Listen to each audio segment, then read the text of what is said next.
Gas, gas, gas. Do you like my car? Guess you're ready, because I'm waiting for you. It's gonna be so exciting. I got this feeling really deep in my soul. Let's get out. I want to go. Come along. Get it on. Welcome to the Disastrous Driving stream. Hello, Charkie. Hey, Cass. This is the show in which we play a bunch of disastrous driving games, which is to say, driving games centered around cars, not spaceships, not carts, not monster trucks. This is about regular ass or racing ass cars. Either or. Oh, hell yeah. Get your souped up supercars ready, blow that horn, and let's get to driving. Is there a Bugatti nearby? Because that sounds exactly like the horn on a Bugatti or Ferrari or one of those other luxury cars that we absolutely will not be driving tonight. I don't think any of these games quite qualify. We're doing this in a sort of chronological order. I think this is a theme we'll have to revisit, that we'll have to come back to, that we'll have to continue down this darkened road, because we can't cover all the bad driving games. It's a whole genre. It's a whole damn genre out there. An entire genre, write it off. But for this first episode, for this first installment, we're going to focus on the years 1988 to, let's say, about the year 2000. And that's not even going to cover every bad driving game in that period of time, but I wanted to get a bunch of them out of the way, bunch of interesting ones, bunch of funny ones, bunch of really bad ones. So get ready, buckle up your seatbelts, put that gear into drive, and what other car sayings are there for all the race fans in the audience today? Home run. Yep, that's perfect. Speaking of home runs, there's always one segment on this show that is guaranteed to be something of a home run. And I don't want to delay this any longer due to weather, due to inclement conditions. No, we're not going to delay. It's time for Charkie's Stream Snack. All right. So tonight's stream snack. Now, tonight, racing night. It's all about going fast. We gotta go fast. So our drink is G Fuel Sonic the Hedgehog Peach Rings. What does that have to do with going fast? I don't think peaches and fuel, Sonic drive through is fuel. Oh, fire. That which I desire? No, fuel. Whatever. Anyway. I think we were both trying to do bits and neither of them landed. That's a rare misfire on both our parts. You don't know. You're fucking with me, right? But anyway, whatever. Peach rings. Let's see how it tastes. Oh. Ooh. Oh, that good. Ooh, that is concentrated peach. That is a kick to the face of peach. Wow. I've had a lot of peach drinks on this show, but that was the strongest peach, I think. Anyway, the snack is the jalapeno poppers. Once again, I like these. I think that'll do it. That'll do it for the stream snack? Oh. I will say, I have one thing off to the side, just in case. I have Nature Nate's Honey Co. 100% pure, raw, and unfiltered honey in these little packets that are shaped like a honey bottle. And, just in case, I talk too much and my throat starts messing up, I got a little pouch of honey that I can drink. That's probably a good idea. That's probably better than just, constantly pounding alcohol during the course of a show, vile energy drinks, all the other stuff that I drink over the course of a show. But, that's neither here nor there.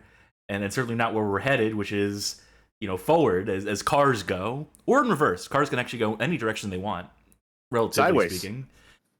The time will come. Without further ado, without any further stalling, let's get this started. Let's load our first game up, which is going to be Paris-Dakar Rally Special for the Famicom. Japanese-only release, developed by ISCO and published by the CBS Sony Group in the year 1988. This may be a February release window for this game. Is there a Big Bang Theory reference in it? Not quite. They hadn't quite found that brand synergy yet. They had the ideas for the Big Bang Theory, don't mind me. You know, they had that in the works. They just didn't know how to seamlessly tie those two together. CBS Sony Group, right? The CBS Sony Group. Is it both related to Central Broadcasting System and Sony, or is it just a coincidence that's called CBS? No, this is their conglomerate. This is American media companies working together to have various different interests in other countries, and notably in Japan. You'll see a lot of collaborations between American conglomerates that are just like, hey, pool our resources, let's work together on like breaking into this market. This game in particular is particularly infamous in the Japanese, in the kusoge crowd, if you will. Mm-hmm. This is an early racing game. This is a curious racing game. Who knows how much racing we'll even get to do in the course of this little snippet we're going to show here tonight. We have 8 games to get through. And let me just tell you, this game does not start with you in a car. So bear that in mind. Starts with you on a tricycle, you got to work your way up. That's probably a little too low in the mix. I don't want to go too loud, though, because it is chiptune. That could be abrasive. How does this do for folk? Is everyone okay? Is this a fine volume? I'm gonna hope so, because we gotta get into it. We gotta get this started. And you can do that by pressing the start button, funnily enough. This is a game I've written about before. This is an English translation for it, by the way. This game, not normally in English, but we will have the advantage of that. And it is very helpful for some of the stuff you'll have to do in this. Cass, before you enter the rally, a real rally, by the way, Paris-Dakar Rally is a famous real-life rally course. Multi-day race. You'll have to prepare and gather everything you need in Japan. Only then you can participate in the Paris-Dakar Rally. I wish a game would give me a warning in advance if all the text was going to be in uppercase before letting me choose my name with lowercase letters. So here we are in the overworld.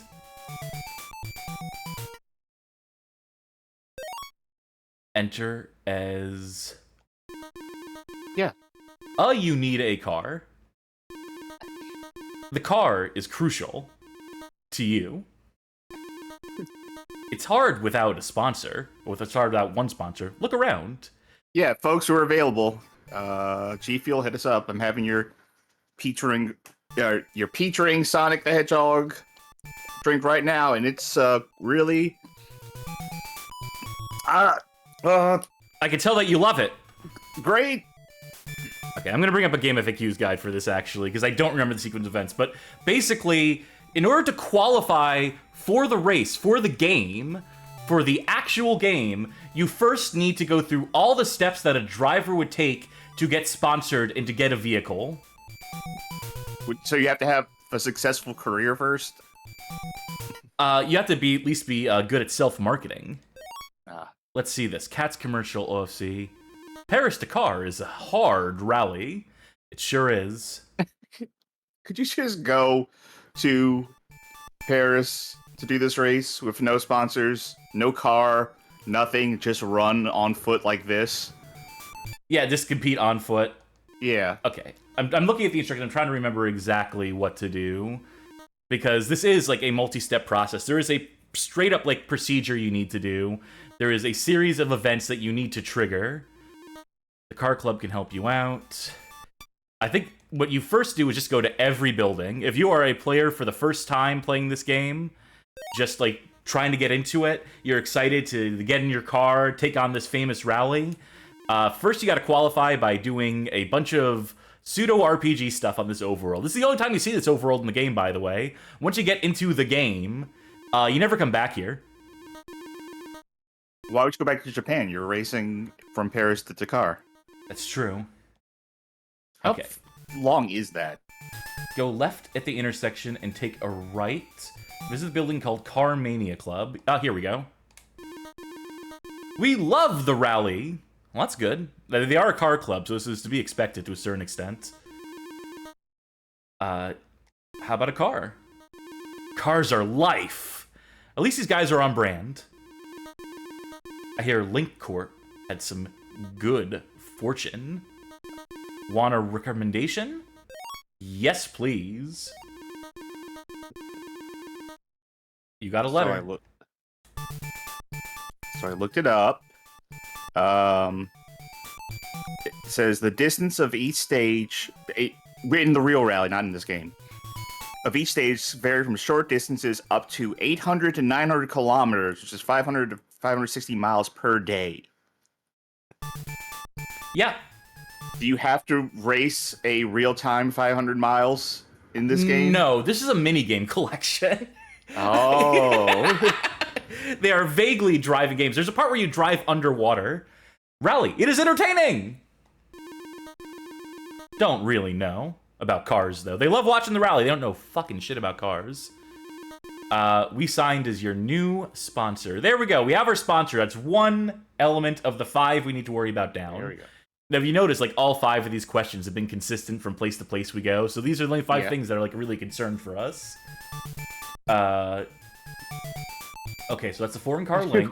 you walk into a building clearly dying of starvation, thirst, and go, sponsor! Sponsor me, please! Car! Alright, so this is tricky, because I think there's supposed to be some dudes who spawn at this point. Oh, you're gonna get into random fights? Something like that. You know what, let's just go to every building. Let's just play this as if I don't know what I'm doing, because it's been a while since I've remembered what I'm doing here. Okay. We used to make cars. Sponsor. What's a sponsor? Sponsor? You will need money. Okay. You could totally do a rally without a partner. No. What are they gonna tell you? Left. Right. Like, I can figure this shit out. Come on. Yeah, I could be a rally partner. I mean, what's stopping me? I can read a map. We have GPS now, you know? There's one at the car club. Okay, got the sponsors. How about a car? You will need cash for one. Okay. Here's my question. Are there multiple sponsors that you could get to start with, or is it always just the one? I think it's always just the one, but you do have a choice of car and a choice of partner. We can't do that. No money here. What? Pro Striker. No money here. Sorry. Economy. This guy has red eyes. Scary businessman. I think I've said this before, but that's the way I would shut down people when I worked at retail. If they were like complaining about like stuff about money and they were trying to get me, the cashier, involved in a conversation about like money or how much things cost, I would always just say, "Oh, you know how the economy is," and then I would leave it at that. And because that would always make them go like, "Yeah, you're right," and end the conversation. So that's a cheat code for me in real life. Just say, this economy, though. I didn't even know how the economy was doing at the times that I was working. But it's always I would right. Just say it. But it's always right, yeah. Use the card I gave you and find my manager. Okay, so here we go. I forgot to... There we go.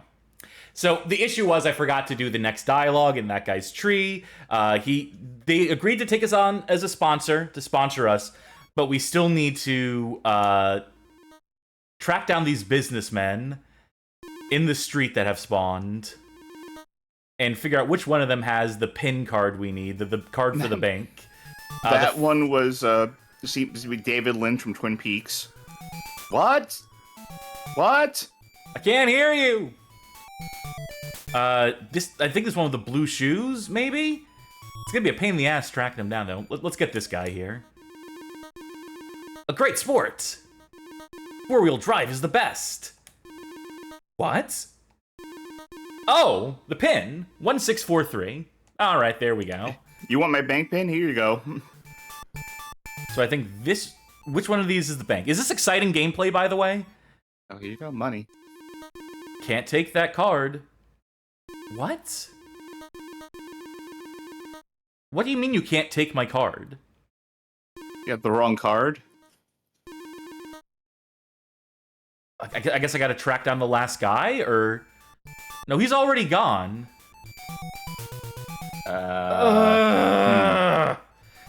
This is important to show because, again, the gameplay, the actual gameplay is even more befuddling than this, believe it or not. But most people would never make it there because of this intro.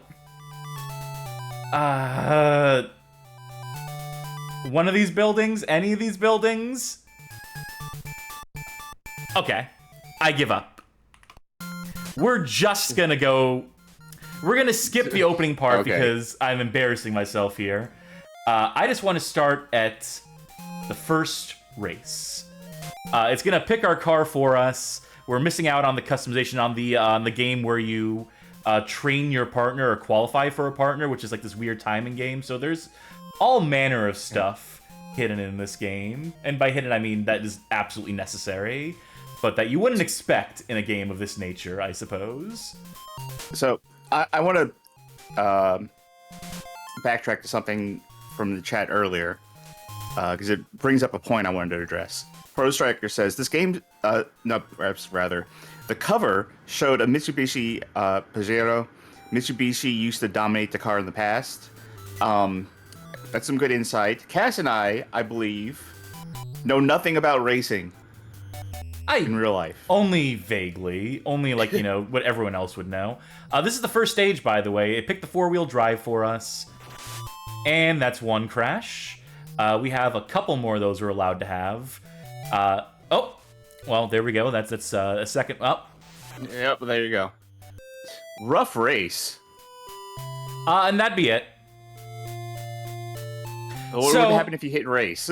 Well, we'd continue, but we'd have such a bad time going into it. We were actually losing time and position every time we retry one of these stages. So by the end, like, you know, if you have to continue like so much as like one or two times, you've basically fucked yourself out of any sort of positioning in the final race. But yeah, imagine like doing that intro segment, which can take about like 15-20 minutes if you don't know what you're doing, just to get into this, immediately crash and wipe out, because there's really little you can do about it in this, because the turning or steering, the lane to lane, is so bad. This is as fast as you can move left to right.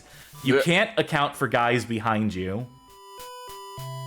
And then, so assuming you made it past the first like section, that whole getting recruited or getting sponsored section, this is where most other players would fall off the game, I would imagine. But it's unfortunate because there's so much wild shit in this game, as I've alluded to. We're going to cheat our way through this first one. If I crash, I'm just going to rewind, because there are parts of this game I really want to show, because this is a really fascinating one. We can slow down if need be, but we also have limited fuel and limited time, as it says in the top left. So, like, any bit of safety you do is also a risk. That was impressive of me. Ugh. Maybe I don't need to rewind after all. Never mind. DWAP asks, is this still the car game, and is this already supposed to be the car? Yep, first leg of it. So when I mentioned I've written about this game, it wasn't for Bad Game Hall of Fame. It was actually for a Indie-pocalypse, the indie zine that gets published monthly and contains games with it as well. I used to write a feature on there monthly, and Paris-Dakar Rally Special is one of the games I covered. And I mentioned that because Indie-pocalypse is doing their annual subathon on the 3rd, I believe, of next month of October, and I'm going to be doing my spot on it as per usual. I believe the Twitch channel for that will be Pizza Pranks, as one word. That is the name, the username of the man, Andrew, who is responsible for. You need to honk your horn. If only there was a button for it. Because I'm certainly not going to try to... There we go. Tricky. Don't look, because I don't want you to get into a crash, but Johnny says that your car icon on the right looks like a clown face. Yeah, a little bit. I can see it. Oh, well. I told you not to look. I gave you warning. Yeah, that's true, and I did not heed it. Oh, come on. There we go. We are near the end of this first race, though. Which, again, you get the 3 hits you can stomach, and anything more than that, and you have to start the entire thing over. There's no checkpoint in the middle of any of these stages. And again, you are penalized for losing, so it's not just like, you know, keep trying until you get it. It's like, if you try this 2 or 3 times, you've already lost the entire game. You just don't know it yet. Which is a little unfortunate. That's a little mean, if you ask me. You know, not to... Oh, there you go. Well, you get your repairs, right? Or something? Some sort of pit stop checkpoint. All right. So the average completion time is 3 minutes 20 seconds. Ours was 2 minutes 6 seconds. So that'd be a pretty good, admittedly cheated, first leg of this. You can see there's 7 racing stages. Not to mention these bonus sections where you can... oh, yeah.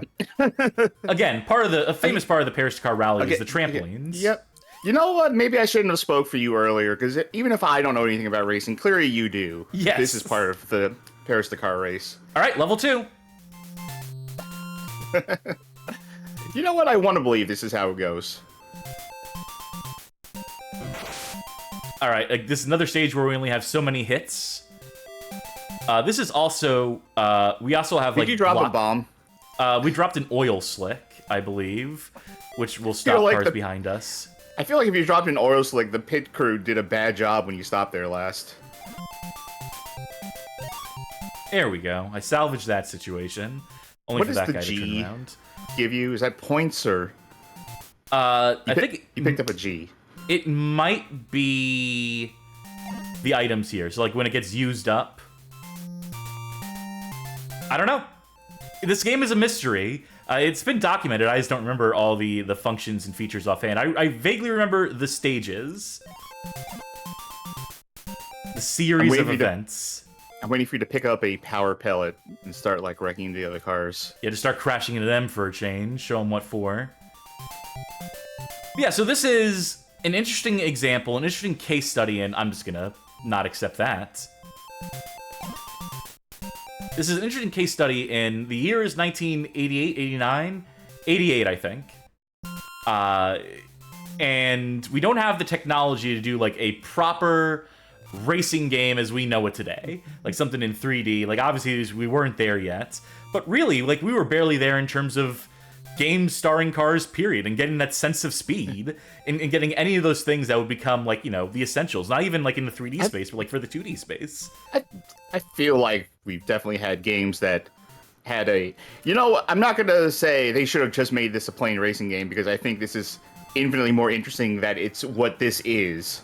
Yes. But like, it's not like there weren't examples of, like, you know, racing games going back to, like, Atari and stuff. Sure, that's not like, to say the games racing didn't exist. And there even were, like, you know, some behind-the-back pole position, you know, is, like, obviously, like, you'd be, like, a historic example. Or even, like, a Spy Hunter for, like, the top-down perspective if, you know, they couldn't quite pull off the illusion of being in the cockpit view. But there were ways. This is far more interesting than, like, what a standard racing game at the time would have been, though. Most certainly. And we have not even seen the half of it yet. I do want to believe, though, that... who developed this game again? ISCO. Alright, that ISCO, like, were like, good news, we got the license to make the Paris-Dakar Rally game. And everyone's like, great, what's a rally? And they're like, what's Paris? There's cars, and... Sold, say no more. We got it. Okay. We basically got the figure gist. something out. Alright, we got G's and T's for days. And here we go.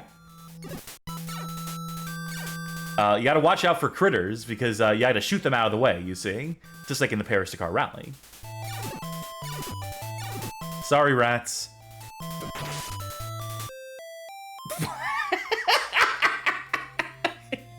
Yeah, that's about right. That's about how this goes your first time playing it. We do not have a jump, sadly. So you just have to know that it's going to be bad to get hit by eggs as you're crossing that bridge and think to yourself, well, let me stop here first before I do that. Did I mention this game is fucking brutal? Yeah, did I mention that this is a tough one? So is this Spain? Oh, why? Why'd you do that? Why'd you let yourself... Okay, so what I need to do here, this is actually the partner, I believe. What we need to do... The man, not the fireball, okay. Well, what we need to do is cross this, obviously. There we go, so we can do that. And so then that's what rally partners are for. I think they also come in handy in the underwater level, for some reason. Oops. Yeah, maybe I shouldn't have stopped on the ramp there. Maybe I should have just kept going. Left 10. Hard right 40. Let me get out of the car and take care of this fire. Watch out for boulders in the middle of this city. Hard boulder, 90. No, just continue straight ahead. It'll be fine. Can I just drive over that? Yeah, here we go.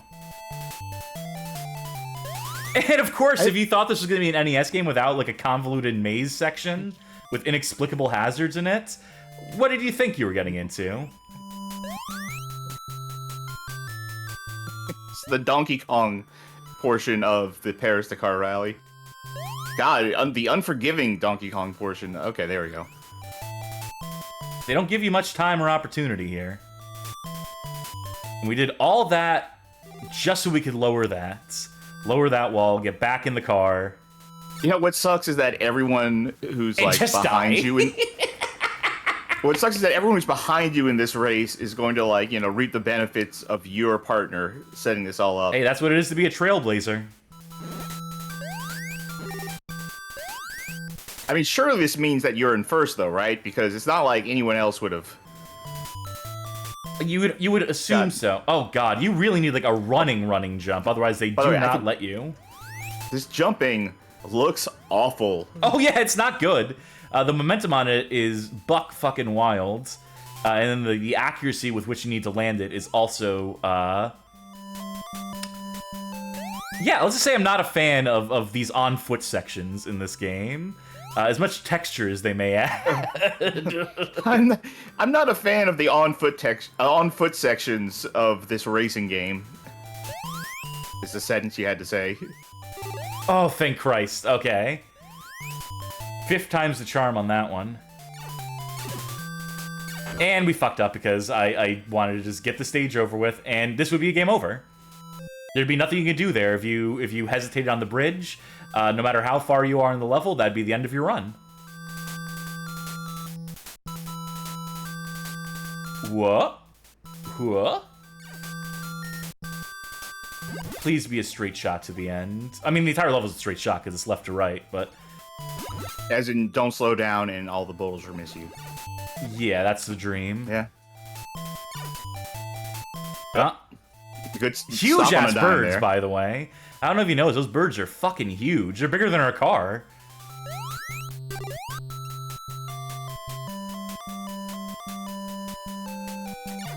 Fuck! Nope. It's not allowed. There is a very specific way this game is meant to be played. They're very particular about, you know, like your speed and how you choose to negotiate obstacles and, you know, what you stop before and whatnot. I would love to see a speed run of this game and see how much of it involves stopping, how much of it involves just, like, slowing down and needing to do, you know, some of those various different things. Oh, up and over. This isn't going to work, though, because we don't have enough run speed. Oh, we can get on the cloud, of course. Oh. And just drop right back in on our car. This is like a... You said this is like a famous Kusa game, but I feel like we were approaching Bakage territory. In just how, like, deliberately, willfully stupid it is. Yeah. Yeah, it's like, how are you going to make this jump? Oh, we just start running on the clouds. I think it's just them playing with video game logic. Yeah. And seeing this less as a serious driving game and more as driving as a theme, driving as a spectacle, driving as a framing device. Again, like, to be clear, like, I really appreciate. Mm-hmm. No, this game is fascinating. And I just kind of want to keep playing it. So this is... Oh, okay, I see now. Since you said speedruns, the speedrun record for this game, at least on speedrun.com, is 18 minutes and 57 seconds. In-game time of 13 minutes. So I guess that means, like, it takes 5 minutes to do the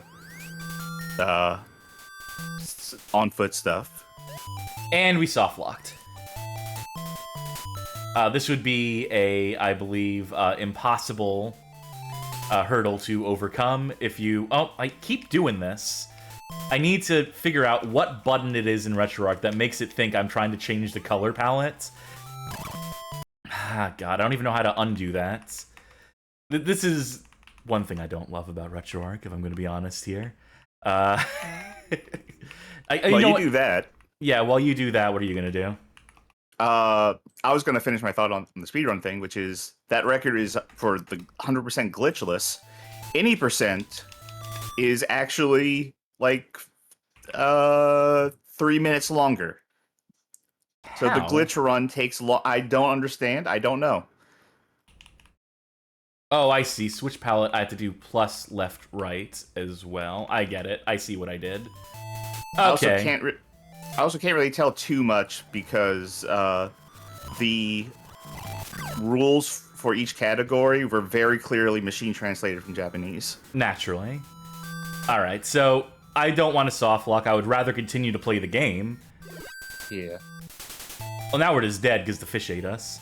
Wait, is there a way up here? There has to be, clearly. Like, right? There has to be something. This can't just be the end of the... Oh, I found life! For whatever that's worth. Can I find, like, a ladder? Can I find a something out of here? I think it's supposed to be, like, a ladder you can, like, create as the partner, even while you're underwater. Oh, there we go. I was half right. The driver eventually comes out, or the partner comes out, to drop a ladder after a certain amount of time. Fine, I'll save your life, I guess. Ugh, God, have we mentioned the jumping in this is spectacular?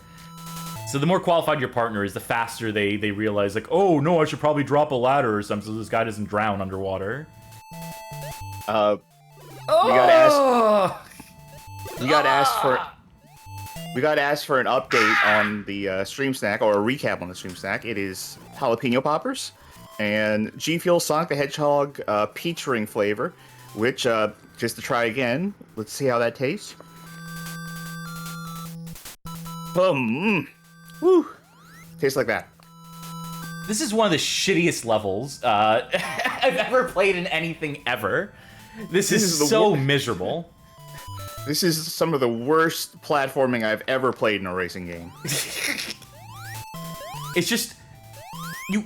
Okay. This is a running jump.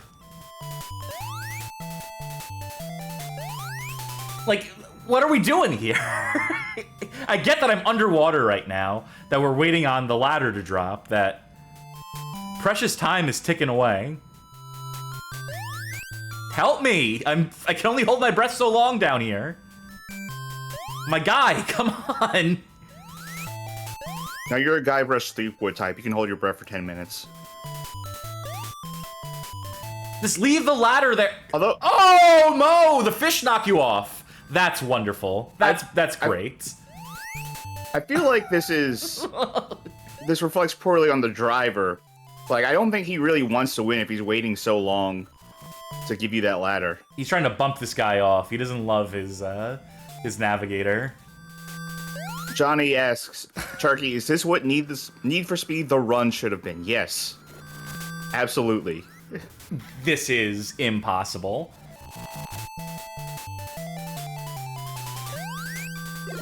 I swear to God, the next level is you driving underwater in like the car from The Spy Who Loved Me and shooting missiles at like sharks and stuff. I really wanted to get there, but I'm like pulling my hair out already with this game. with, you with have the just capacity this. to show it.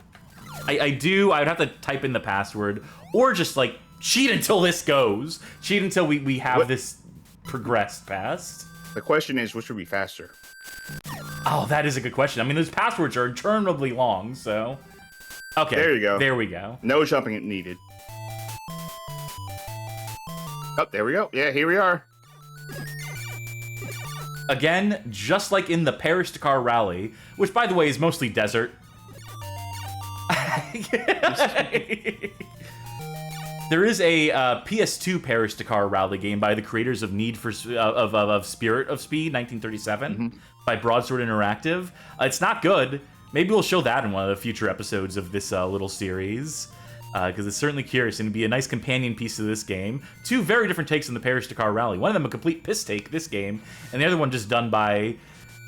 admittedly, like people who are very passionate about rally, who are very passionate about historical racing and stuff, but which just misses the mark for a variety of other reasons. Now, you need to collect some seashells so you can take them to the port towns and upgrade your car. Put some boosters on it, a shark radar for the next time we're in the water. Yeah, there's 3 more stages past this one. They don't get any easier. I can tell you that much. And that's gonna do it for Paris-Dakar Rally Special. Because we have other games to get to. That's why, otherwise, one of these days maybe we'll come back to this one. Maybe we'll pick up where we left off, or something to that effect, and we'll see more of it. But for right now, fully aware of what I'm doing. Can't drink you up, see? indeed, and we'll get the next game ready as well. Which is Hard Drivin' for the Atari Lynx. We have played so many versions of race driving and hard driving on this show. We've done the Game Boy version. So many versions of this game we've played on here.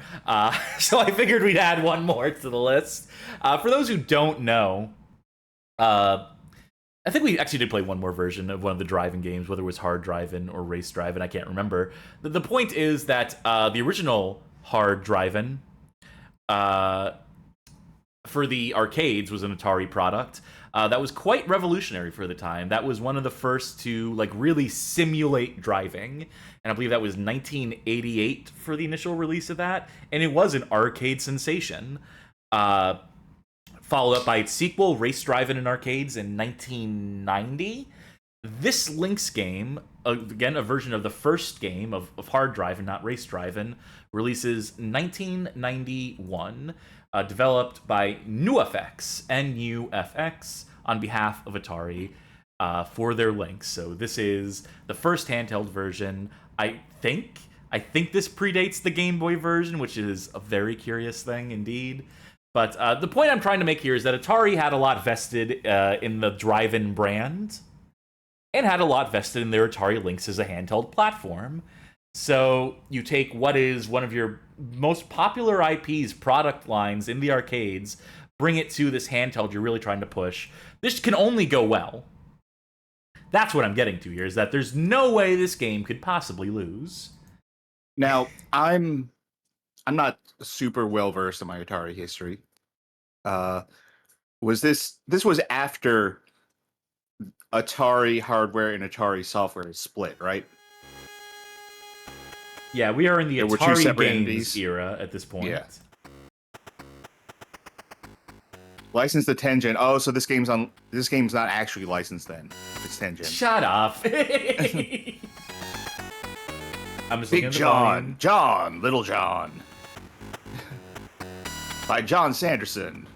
For John FX. That's as loud as I'm going to push it, by the way. That's as loud as the volume needs to be. Molly John. Steering the wheel. Auto, no clutch. Stick, no clutch. I'll do auto. I don't feel like dealing with gear shifting on the Atari polygons. Lynx. Yeah, I mean, the Lynx was an impressive-ish system that was criminally underutilized in its time. This is maybe not the best showcase of it. I mean, this is impressive that this is running. Yeah. Do we get the replay? Goddamn right we do. Would love to see the Digital Foundry breakdown. Frame rate counter on this. Yeah. Like, again, to be clear... This is a handheld. To be clear, it's a handheld in 1991, and, full color handheld with a larger screen. This was a more powerful system than the Game Boy. But boy howdy, does that not matter when, it looks and plays like this. This is rough, in case that wasn't obvious. The control, which is already very particular in Hard Driving, the arcade game. Was that going in the wrong way? Well, it's the other side of the road. They're not involved in the race. They're just involved in the... Oh, okay. Oh, this is just civilian road. Okay, I get you. The thing we need to pay attention to are those miles per hour signs. If you go too fast, they are giving the best recommended speeds for taking turns and for approaching stuff like this loop. Oh, we got really spun around there. I don't even know what direction we're facing now. Luckily, there's a little arrow on screen, but I don't think we're going to make it into the loop. Yeah, please reset civilian us on the road. Right? Yeah, with a loop-the-loop. Okay. As you're trying to pick up groceries. You gotta all right, honey, I'm going to try the loop-the-loop again. Have you ever lived in places in general? I know you've moved around. Have you ever lived in places where they had drawbridges?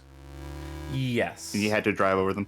Have you ever gone to the drawbridge and, seen it start to rise up by the time you get there, and just have that moment in your head where you think to yourself, yeah, I could do it? Only every time. So that's our second failed attempt at doing the loop. Third time's the charm. So there are people who will contend that the original Hard Driving is more than just being important, also actually good. I've always hated it.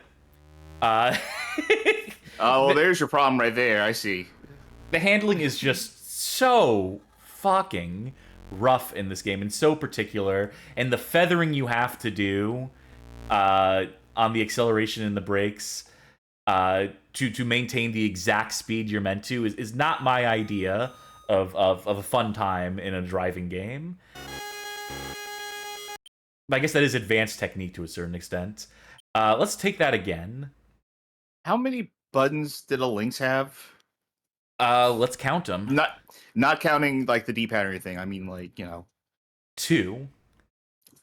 2. Plus an options button. Or plus 2 options buttons, maybe? Because I'm wondering how you would drive a stick in this game.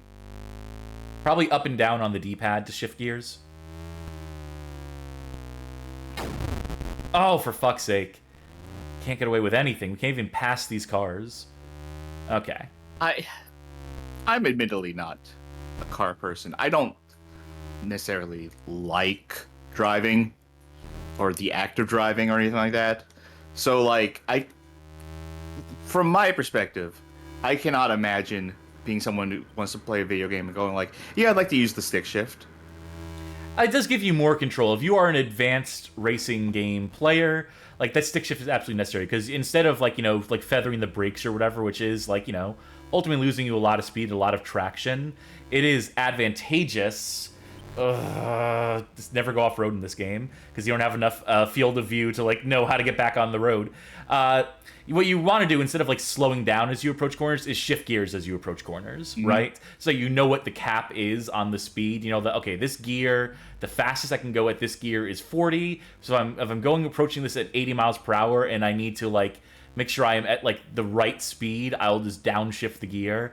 Those sorts of decisions that you're making. Right. But I approach driving games from the perspective of it peaked with Burnout. Yes, Burnout is my driving game. Is the one I like. Okay, quick question. Which Burnout? Revenge is the one I got the most mileage out of. Yeah, I think the same. 3 is also really, really good, but I think I played the most of Revenge. I could not get into that Burnout Paradise or whatever. Yeah, same. I feel like a crazy person whenever I look at how many people fucking love Paradise, and I think I just didn't like it. I've beaten it twice, but compared to every other Burnout, it just doesn't feel right. I mentioned I hate this perspective. I don't like driving in first person on the best of days, and this is This game is not the best of days, I can tell you that much. Thank God that didn't kill me. Thank God we were somehow out of the lane there. And did not get head-on collisioned. Oh, he wants me driving 90 right now? I mean, yeah, I could try. I don't know how well it's going to go for us, game, but... pass by that barn. And that's going to be the race. Also, I find it impressive that you could even potentially read that speedometer. How far did we make it? Not as close as you might think. So the goal of this game is to make all the laps, come in under time, and then get to the actual race. Most players never make it that far. For the reason that this game, and no matter what version of it you play, this LYNX version is particularly crusty in a funny way, but is ultimately, like, it's kind of accurate to the arcade game, if you ask me, in terms of just, like, maybe not in terms of speed. This is definitely slower than the arcade version, but in terms of being tedious, in terms of, like, no, you need to drive the way we expect you to drive. You need to follow the exact, like, speed and turns and trajectories that the Atari developers envision for you, the player, and any deviation from that is not going to do you well. That's always been intact in Hard Drivin'. That's been a, you know, arguably like the USP of the Drivin' series. And, you know, while certain people have certainly been responsive to that, there's been games that have cloned the Drivin' template. I think that Stunts game that was, like, popular on PC that had, like, a community unto itself was very much modeled after this. User maps that people made, user tracks. One of the early driving games to have, like, you know, a community sharing custom tracks for it. And you notice a lot of the loop-de-loops and a lot of, like, the signs saying, like, you know, take this turn at 30 or 40. A Trackmania is a popular franchise these days. I like to pretend, I like to think, and they're absolutely inspired by this sort of, yeah. I just realized something. I'll be right back. Nope, you do that. You have fun doing that. I'm going to say that's enough hard driving for now, because the next game on our list is one that has been mentioned in chat many times. Every time the subject of one of these drive-in games comes up, the worst version, as many people hold it to be, is Race Drivin' for the Super Nintendo Entertainment System, released July 10th, 1992, so 2 years after Race Drivin' hit the arcades. I love this box art, published by THQ, Toy Headquarters, and developed by Imagineering. And I have heard tell that the frame rate in this one, boy howdy, will be able to count it. We'll be able to count the frames. I said you could already... I was already thinking we could count the frames in that LYNX version, but... Okay, good news. Good news. My driver's license is not expired. All right, very good. I suddenly had a moment of fear, and I was like, oh, wait, shit. Well, that's good. All right. Hey, we're moving up to SNES, though. Way more powerful than LYNX, right? I don't even want to see the gameplay. I just want to jump into it myself. I don't want to see a demo. Low music. I wonder how loud the actual game's going to be. You said the frame rate's going to be bad, but this is a console. It has to be better. Has to be better than a pithy handheld. Okay, we have the 3 tracks that are available: the autocross track, the stunt track, the super stunt track. Let's go with the simplest one. Let's just get our sea legs here. Let's get our drive-in legs.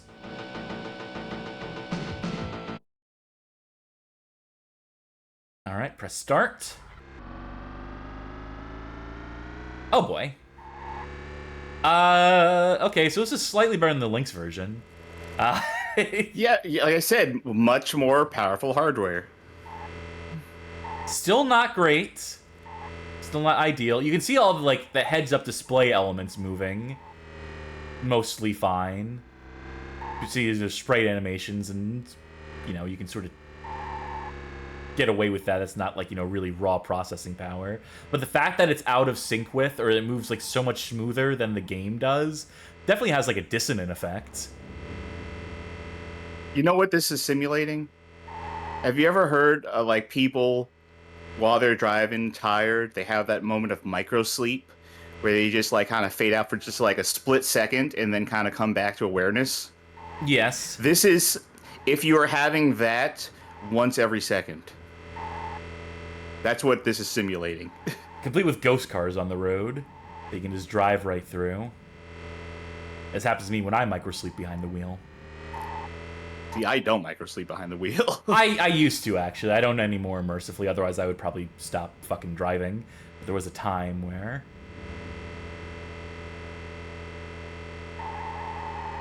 This is... I am of the mind where if I'm driving and I do not feel good, I will pull the fuck over. We qualified for the championship. First time in one of these games, I think, on stream. Again, hugely influential, the Drivin series, but I don't see how this is any worse than the arcade version, if you ask me. Pretty damn comparable.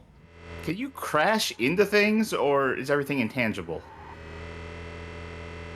Let's find out. I know there's a building that we're gonna pass by. Oh, the second that other car's on the road, we lose like half the frames. We have to find the answer by ourselves.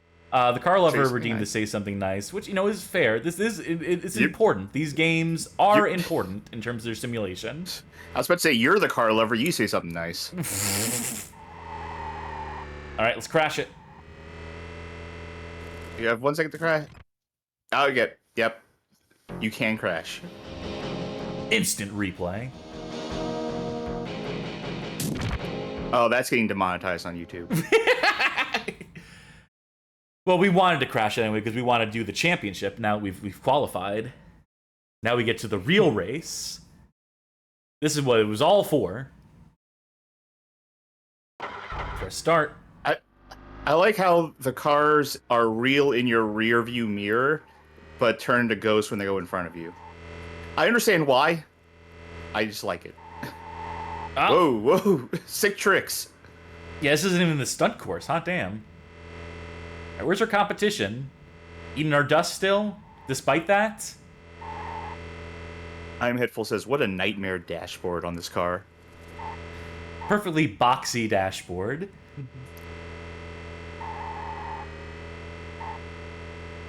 Was that a sufficient say something nice, by the way? Was that flattering enough to say that this is an important franchise with an important history that I have never liked? I've never liked any of these games. There's one I like, and it's not good. So the fuel thing is flashing. Can you refuel?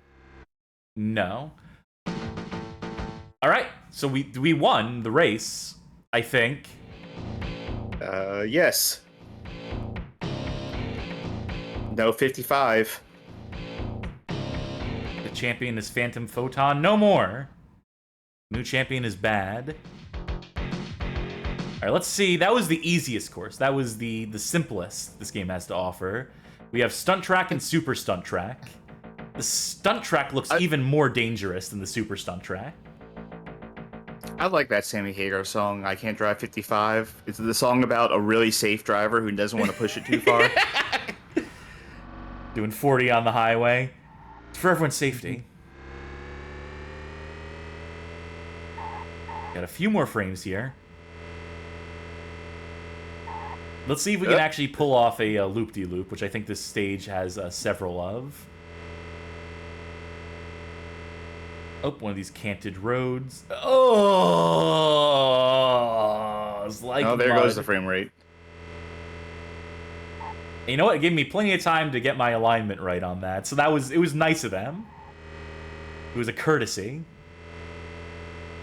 All right, hit the brake a little bit. Now, well. Okay, it did suggest going 40, and you were at 100.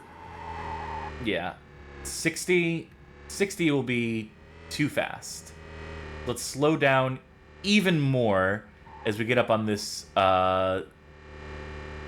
this mountainside drive without any guardrails or anything of the sort. I have nightmares about roads like this, but they're generally in better frame rate. Oh yeah, this right here, that's a nightmare. Oh my god, I'm amazed we didn't fly off the side of the road there. That Oh wow! Still viable. When the frame rate got up to 9 there, I was like really shocked. That's high octane, baby. That's like injecting nitrous directly into your SNES. All right, here we go. Bonk, bonk, bonk, bonk. Oh. Let's see how we fuck that up.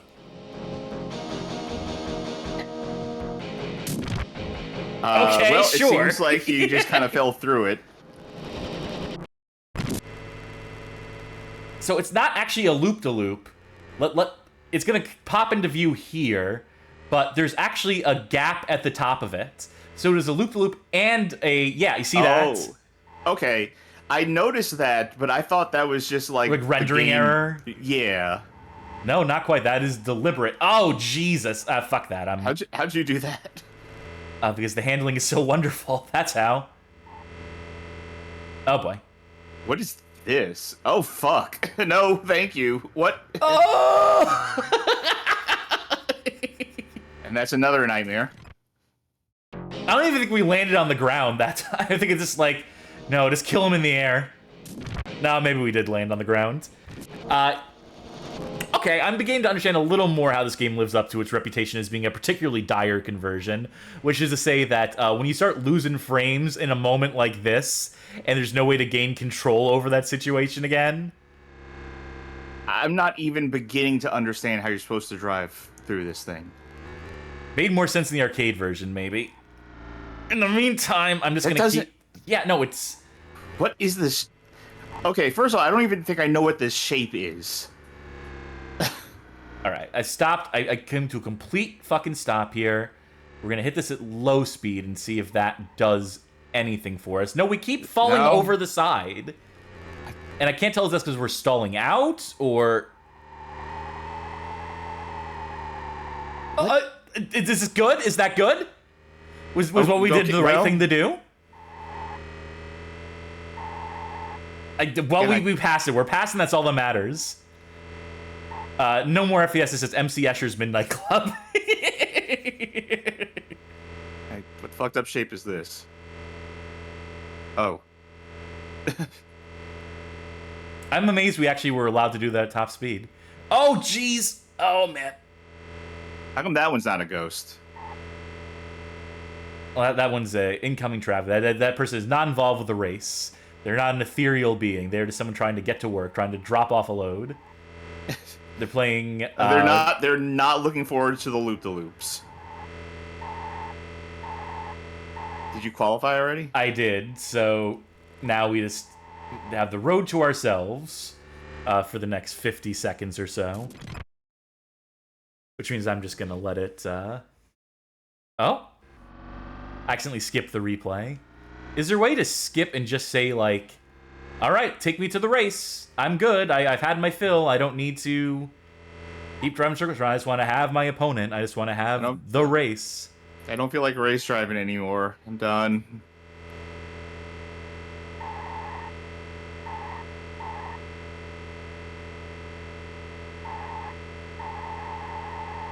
Remember how the Game Boy game, like, worked better than this? Yeah, a little bit. Just a little smoother. All right, let's take this at full speed and watch what happens. Oh. No, there's a... Gruesome accident in HD there. You hate to see it.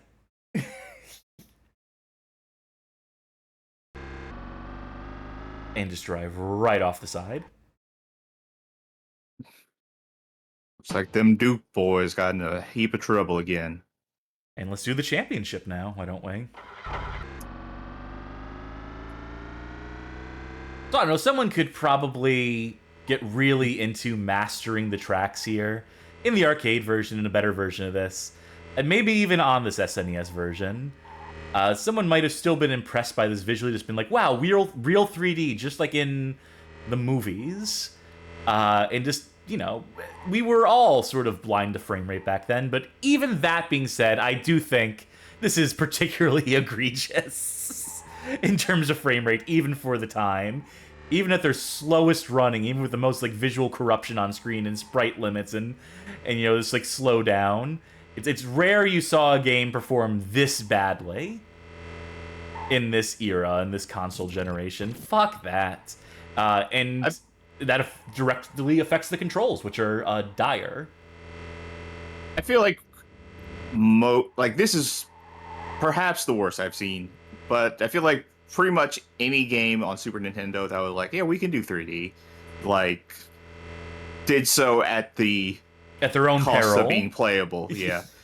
Like, I don't like playing Star Fox on SNES just because it is rough. This is what happens when you take a jump too fast, when you take a ramp too fast, is that you're liable just to, like, land, like, a missile on the other side of it. That's why you have to, like, take these at, I think, like, what is it? 80? 60? What's the minimum safe? No, I think this is still too fast. Not bad. Let's do 60 or 80, whatever comes first. 80 is fine. Emerald Sundis asks, is this VOD going to be saved? I look forward to watching these or this, but I got an Oktoberfest in a few minutes. Don't worry. The YouTube channel has complete archives of all of our streaming endeavors. So this will go up by tomorrow on that end. I think we might win this championship. I mean, granted, do we have to cheat to get there? Absolutely, but I mean, look at what we're fucking playing here.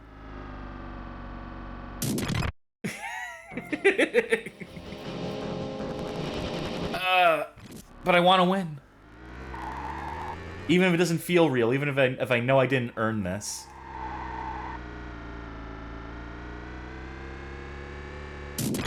I don't know how you would learn to do this. And by the way, if you crash during the championship, you just game over immediately. They gave you no second chances there. So really, the ideal gameplay loop here, as Atari envisioned it, is you try and try and try and try again to qualify for the championship. They don't expect you to get it the first time, second time, third time, fourth time, fifth time, sixth time, 10th time. Just keep putting those quarters in the machine, or in the case of your SNES, just keep banging your head against the track until you learn it, and then you feel like you've really qualified for the championship. And then when you do the championship, by that point, with like 20 runs deep, 20 attempts, 30 attempts deep, they should be able to do it without crashing, is their vision for it. Unfortunately, this SNES version of the game, compared to that arcade version, I would say is nigh on impossible, just given how much control you lose with the frames that you're dropping. So, not ideal, to say the least. I think you would literally have better luck with the Game Boy version of this. And you can take it on the go with you. You can take that while you're driving. You can switch between your Game Boy and driving a motor vehicle in real life. Yeah. And I'm sure that's safe and responsible and fruitful. And cops love it. Yeah. So that was 1992's Race Driving for the SNES. Which brings us to a big one for tonight. Has been using the branding for promoting the stream. Has been in our intro for the longest time. And it's been a game I think I've referenced, like, have to have been hundreds of times, but I think I've only played once on stream. This is Club Drive for the Atari Jaguar. This is a 1994 release. This is the Jaguar's premier driving game. And it is a joy. It's not good. In fact, it's quite bad. In fact, it was actually very embarrassing for Atari at a moment in time. But that being said, all that being said, acknowledging its role in history, I adore this game. I love this stupid game. It's bad. It's dire bad, but it's got so much charm to it. And since it appeared in Atari 50 as a playable game, I think folk are finally starting to wake up to this game. Obviously now, you know, the Atari 50 and the Atari Jaguar emulator inside of it by Rich Whitehouse, giving way to the standalone Atari Jaguar emulator, Big P Emu, which is how we're going to play this presently. It's just great. It's just awesome. I'm just so full of optimism for the fact that these are that this game is playable now to a wide variety and array of people who get to experience one of the silliest driving games of all time, to be sure. And Charky, Yes. I want you to do me the honor of playing this game once Sure. I get it up and running a little bit. You got to bear with me here. Because we're also going to need to get your controls configured. And there's an article I'm going to want to read. I think I read this every time. I want you to read this article. Every time we talk about this game, I think I have made mention of this snippet. But it's only because it's one of the most hilarious and amusing and insightful snippets ever covered in games journalism, in my opinion, in my humble opinion. We'll get to that when we get to that. For right now, this is Big P Emu. We have 2 devices.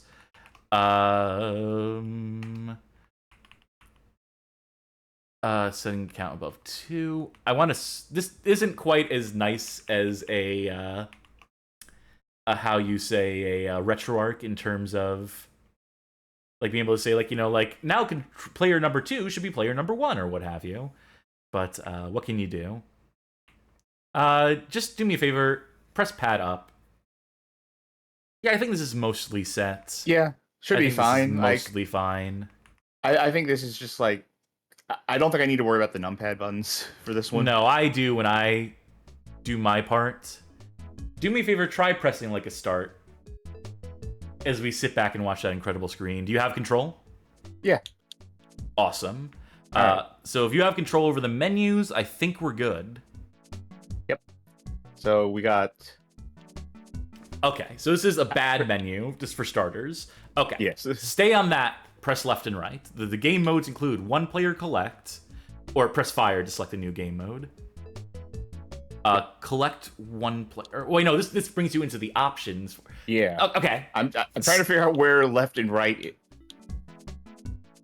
Okay. Press A here. Press left and right here. This takes you through the different modes. Okay. So we have collect power balls. We have race between 2 checkpoints for a specified number of laps. And we have a 2-player tag. Collect is like the standard mode that people usually go to. Yeah. Or is like a good starting mode. If you press down there, you can select how many power balls you want to collect. Just keep that at 10. All right. Press A here. Yep. There is 1, 2, 3, 4, 5 tracks in this game. One of them is an unlockable. They tell you how to do that in Atari 50, which is nice. I don't remember the unlockable offhand. I think it's here in Westworld. No, that's a portal to a secret area. All these stages have secret areas in them. Have these little Easter egg type areas, including one that's supposed to be like an Atari HQ or something like that you can drive through, which is kind of cute. You can only change car 2. Yeah, that might be. I think you'll be fine. And then let's leave the options: engines, noisy, speed, slow, fast. Do we want it on slow or fast? Try fast. Okay. Try turbo. Oh, on the world selection screen, press 4 and 2 is to unlock. Do me a favor, go back to world. Uh-huh. All right. Now press A. Planet Todd. Planet Todd. Now, should we save Planet Todd? Yeah, you're probably right. Yeah, go ahead and select Jeremy's pad. Okay. Or Jerome's pad. And have fun collecting. I think if you press this, I think you should be the car that just like takes over immediately. Because you're the one who confirmed it. We'll find out shortly. No, I'm not. Awesome. Okay, here's what I want to do. By the way, the rewind, this is not rewind in RetroArch or whatever, because it's a big PMU, but there is natural rewind in the game. Rewind is a feature in the game that you can use at your leisure. Change camera a little bit. Right, on my end, this doesn't involve you, but on my end, I need to turn up my sound so I can hear this music. It is a banger. So we're just driving around. We're just taking in the sights at Jeremy's pad. Where's the cat? There's supposed to be a cat around here. It might be only in the race version of the track. Because the different game modes have slightly different tracks. Like, you know, this one is obviously a closed room to a certain extent. Or a closed version of the room. But the race version, like, takes you around an entire house. And that's where you can see the cats. I wish I was playing this. I know. You know what? Let's just make it happen. I'm just going to give you player one control over this. I'll worry about this some other time. I'll figure out... Actually, you know what? Set all... Let me figure out CBA... pause, option, up, down, left, right, 0, 1, 2, 3, 4, 5, 6, 7, 8, 9, asterisk, pound. Gotta love it.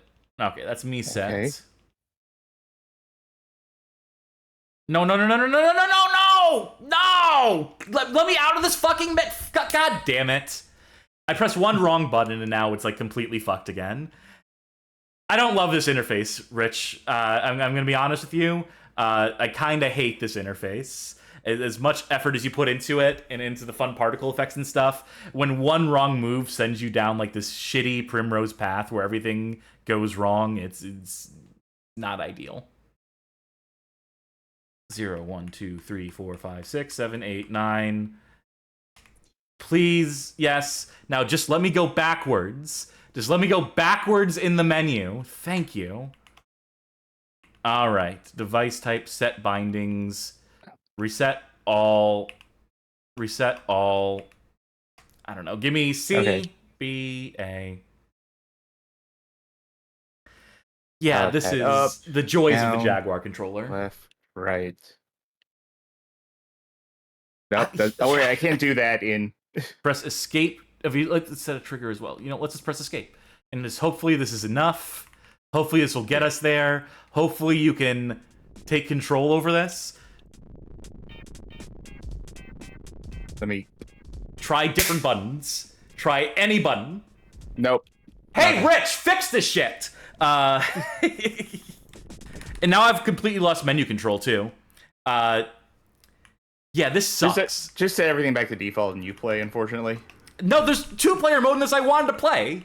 It's actually imperative that this shit work, because it's supposed to be the center point of the whole fucking thing. Well, reset it, and then I'll play as player 2 when we get to that. I guess we have to. I guess that's what we have to do. Yeah, sorry, folks. It's just annoying when things don't work. And boy, howdy, they're certainly not working with this. Yeah, you know, I think I actually despise any... emulator that makes you configure your keys in this way all in one fell swoop. I think I actually fucking detest it, is the realization I'm coming to here. This looks so messy and sloppy. This is practically unreadable to me. The fact that it shares both of the button and the hold and the... And how do I even navigate out of this menu? This is now becoming less about Club Drive and more about just bad emulation design. You know, say what you will about RetroArch, but you know what? It's one unified UI, and I don't have to relearn interfaces for every fucking emulator I use anymore. Unlike this, which is its own kind of hell. I just have to assume that it's going to work, that the player 2 controls being what they are going to be fine. It sucks because this also takes away from the story I wanted to read, so I am steaming already. It's not even because of the game. Ain't that something? All right. If you link to me that story, that article, I can read the thing out loud. There's a very specific point in the article that I need you to read. Yes. I will send that to you. Here we go. I'm also going to post this in chat. The name of the article is The Fall of Atari, Eyewitness Account by Mr. Biffo. This is from Digitizer 2000. You have to use the archive.org version of this page because their website's had like broken certificates for like 2 years now. Fix your shit, Mr. Biffo, because I keep trying to link to this article. I think I've linked to this article maybe like 500 times to various different content creators I've dealt with, and just anytime the Jaguar comes up, and especially Club Drive. But you want to go to NYET Club to that Club, section. Yep. Okay. And you want me to read it from? You want me to start reading it now, or you want to intro some more about the game itself? I'm gonna pick a track. I'm gonna pick a place to race. Velocity Park. What options? We'll keep it on fast, why don't we? Let's make the engines... There's only noisy and silent. There's no in-between. We'll keep it noisy. Start, that's strange. You think it would just be start and finish would be the same point because you're going around in circles, right? You think you're just, like, doing laps around here. At least I can control it. And change the camera behind the back, which I need to do because I... Oh, how about in the front? How about cinematic mode? I mean, it's cool that it's there. Cool they were thinking about stuff like that. Oh boy, there we go. We've entered the getting up portion of this. Oh god, it does. Are you on fast engine or slow engine? I don't remember. Fast, and I don't think I play much as fast because I think it does affect the handling. I think it does make it magnitudes more difficult to actually handle the car. What? Reverse. What? Yeah, this is about what this game is like. This is about it. This is how the racing goes. So it was this and the previous one of the previous streams we did. I think it was might have been Chance Time from earlier this week, where I feel like a lot of the games we were playing were like. Do you know that video on YouTube, like a commercial for a fake game called Cube? Where it's supposed to be like the idea of like a futuristic game from 1990 or something like that. And it's like, it's all just like primitive 3D objects sliding around with like no textures. And there's a voice going like, Cube, can you collect the dreaded triangle or something like that? I vaguely remember what you're talking about. Like, this game just makes me think of that. Like, I'm just looking at this game and I'm thinking, Cube! You know, at the very least, we don't crash and burn and explode the car. They just rewind you when you flip the car over or whatever. The game's just like, alright. No, we get it. I mean, you're literally like flying up into the air just trying to drive on the track. We get it. We fucked up somewhere along the way. Here, take this rewind, please. Pause. Speaking of, I like that pause menu, by the way. It's relaxing. Reminds you what you're here for, to unwind. Can you bring it up real quick again for me? Just another day in paradise.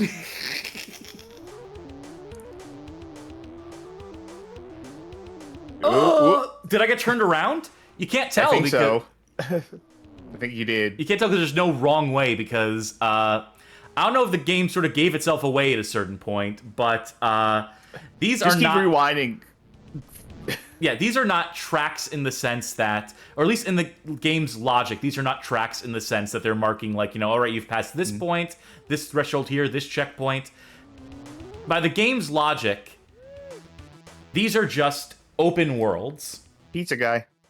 Which I think is actually a top time. These are just, here is the track. We don't know where you are on the track. That's why the start and finish point is not the same. It only really knows how to register you crossing those two thresholds because they didn't know how to put, like, intermediary stuff. Is this a replay, or is this the car just trying to do his thing? I think this is a replay. I do believe this is a replay. Okay. That was a good time for Velocity Park, I think. I'll select another place, and then I will read this excerpt from the article. Give me... Pick a real graphics powerhouse of a level. I'm just gonna do the race in Jeremy's pad is what I'm gonna do. And you know what? I want Jerome. And you get that wrong. Jerome has spoken, or whatever. Read the thing. Yep. All right. The Atari presentation was introduced by Robinson, followed by a highlights reel showing upcoming Jaguar games. The assembled gaming press, by this time far too drunk, greeted the entire thing with jeers and catcalls. For some reason, Atari had decided to include Club Drive, a risible drive 'em up, which clearly was in an unfinished state. The audience burst out laughing. It was, no pun intended, a car crash, and it sobered us up quickly. Our mood on the way out was despondent, low. We bumped into a distraught and furious Daryl Still, who was fuming from the audience's response. We tried to calm him down and mentioned that their opinion was sure to change once Club Drive was finished. But it is finished, he squeaked, the desperation in his voice impossible to ignore. That's the finished game. It felt like game over for Atari. Yeah, so that is reporting, on-the-ground reporting from an Atari presser in 1994, where they were showing this game off. I've completely lost track of the course, by the way. I've completely lost track of where we are, what we're doing, which is very liable to happen in this game, because when you don't have an actual track, when you don't, like, think about your courses as courses, when you think about, like, oh, wouldn't it be cool to drive around in a house to have, like, a rat's map? Well, what do you mean, like, you know, you have to, like, you know, cross the finish line? No, we're the... Carmen said it before I got the opportunity to say it, but that is the most Pagliacci-ass video game story. It's up there. Yeah. Thank God Mr. Biffa was there. Thank God he was doing his teletext digitizer site, and that it gave him press credentials to show up to that event and get drunk and to report on that incredible story. And this is an incredible game in the sense that, you know, the rewind is very forward-thinking. Right? And these environments, the idea of... Mouse. Yep. The mouse, which is being chased by the cat. Of these environments and the detail that's in them. You know, I say detail, there's no texture mapping, it's just like, you know, the loosest assembly of polygons imaginable, but they were ideas at a time where novel ideas of this sort, you know, no one had tried to apply these to a racing game yet. For better or for worse, for reasons, you know, which you can deem as either being valid or invalid. I feel like we're talking over every single time that we get the balloon slowly letting out air instrument in the song. That one there? Yeah. I think I need to turn off fast driving. I think the fast driving actually makes this game unplayable. Yeah, go for it. We gotta show off everything, you know? That was not my fastest time. Want to race on Planet Todd? Yeah. Let's hope this works. Let's hope the game isn't, Oh, if it's Planet Todd, it just works. 4 and 2. There we go. Let's make it a 2-player race, why don't we? Alright. Huh? We couldn't make a graphic in time for this one. Alright, I'm assuming I'm top screen. Do you have control? Yes. Oh, dear God. Yeah, I think this absolutely requires using one of the other cameras because first person is not going to work for this. That's pause. That's rewind. Try the Y button. I can rewind. I'm not rewinding you, am I, when I do that? I don't think Let's so. see. I'm not. Oh, that's peculiar. So I could watch you rewind in real time if I so chose. What is my button for? No? No. Camera. Okay. No, not this camera. No, I just want a functional camera. Come on, game. Camera. Where am I? Am I stuck on something? Okay. All right. Oh, I see where I am. I need to turn What left. is I don't understand where I am in relation to anything right now. Welcome to Club Drive. I think I'm soft because I don't know how I would get off of this this ramp I'm stuck on at a diagonal. I'm trying to accelerate and nothing is happening. Oh, there we go. I managed to get it to actually unstuck. Can I drive this in reverse, maybe? Nope, that's not good enough.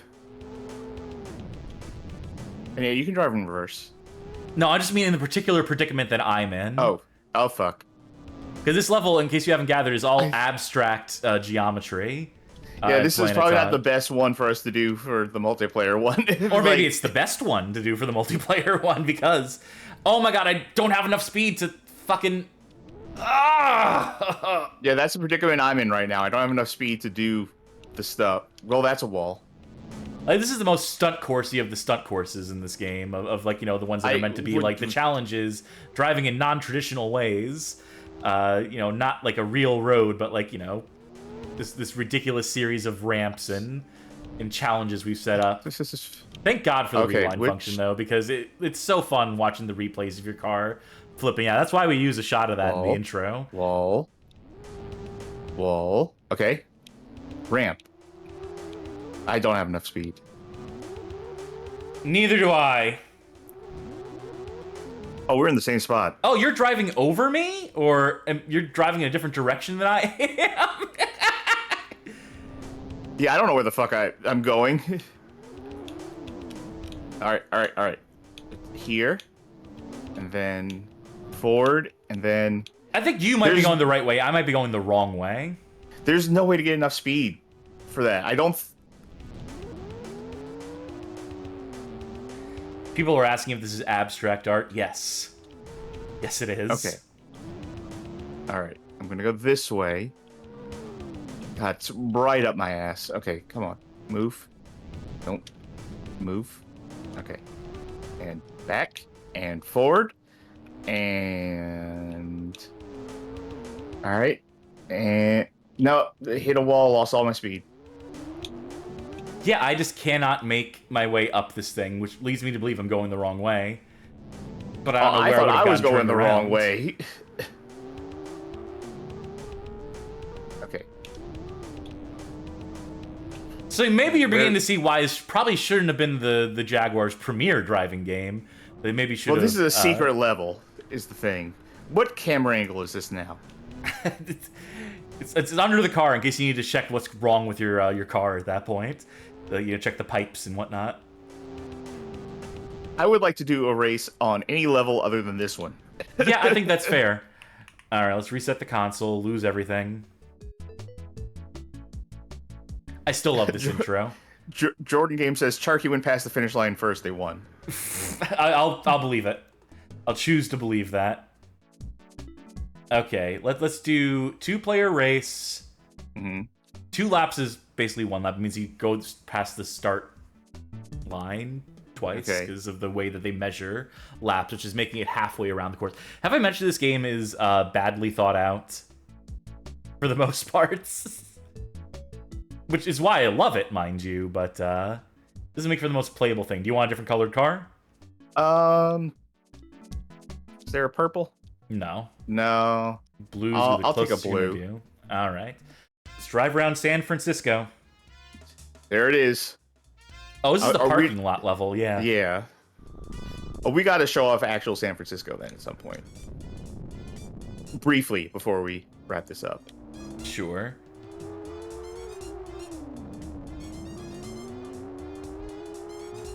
All right, so I think it's up here. Let's see if we can find...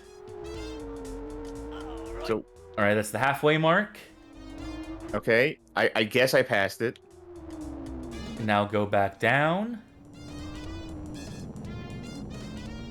This feels like... I won. Okay. This feels like a race that some bored kids would set up. Right? Like, okay, race you to the top of the parking garage and then back down here. And we can see that replay right now. We can see that played out in real time. That was 2 laps, by the way. Yeah! Which is say 1 lap.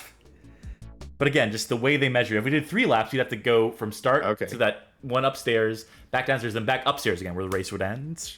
All right, show me one player, something that'll really like let us see San Fran, rather than just, you know, a parking garage. Is that level just parking garage? I think that level might just be parking garage. Really? There is a city level, which is a separate level. Yeah, that's the one I want to see.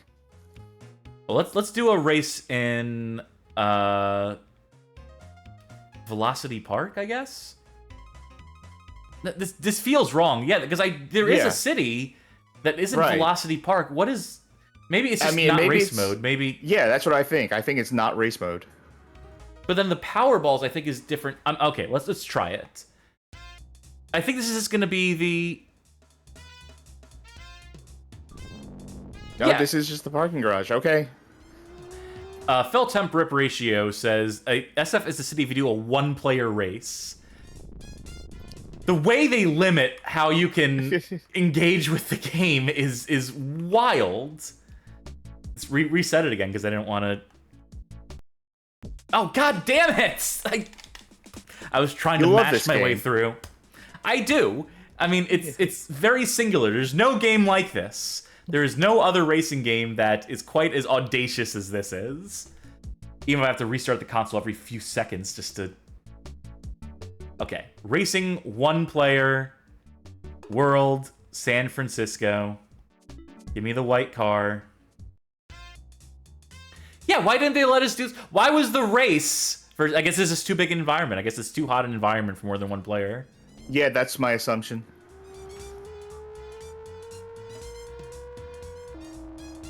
I hope the music has been loud enough this entire time. I'm realizing it's a little lower in the mix than I would have liked, which would have been nice to know earlier. But,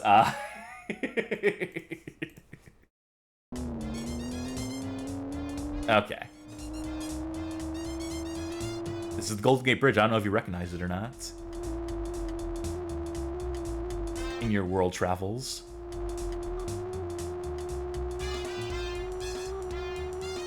I've never been to San Francisco. I've been to San Diego. Well, I was gonna say, you know, you did also play GoldenEye Rogue Agent multiplayer, so you should be intimately familiar with the Golden Gate Bridge after that. All right, I need to. Have I mentioned on the stream before that our state, or city rather, like kind of famously had a bridge that gave people phobias?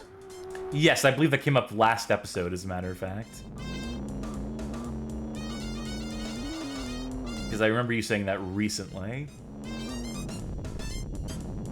So again, I think the big problem with this game, if you have to pick one, right, is the fact that none of these are racetracks. Not a single thing you do in this game is a proper racetrack, except for that Velocity Park. That was the closest one to a proper racing track that is like discernible, that makes any sort of sense logically, that isn't just like a bunch of random city streets without any indication of which way you're meant to go, or a house that is just like designed like a house and not like a race course. It is the awful intersection of people having the idea, what if you drove in non-traditional environments, and then not remembering that you still need to start from a place of, well, you need to design it as if it were a racing course. You have to design it. This ain't club racing, it's club drive. Yeah, and I guess in that sense, you're just driving around kind of aimlessly. So I guess mission accomplished. Fair play. Then in that case, is that what we're landing on here?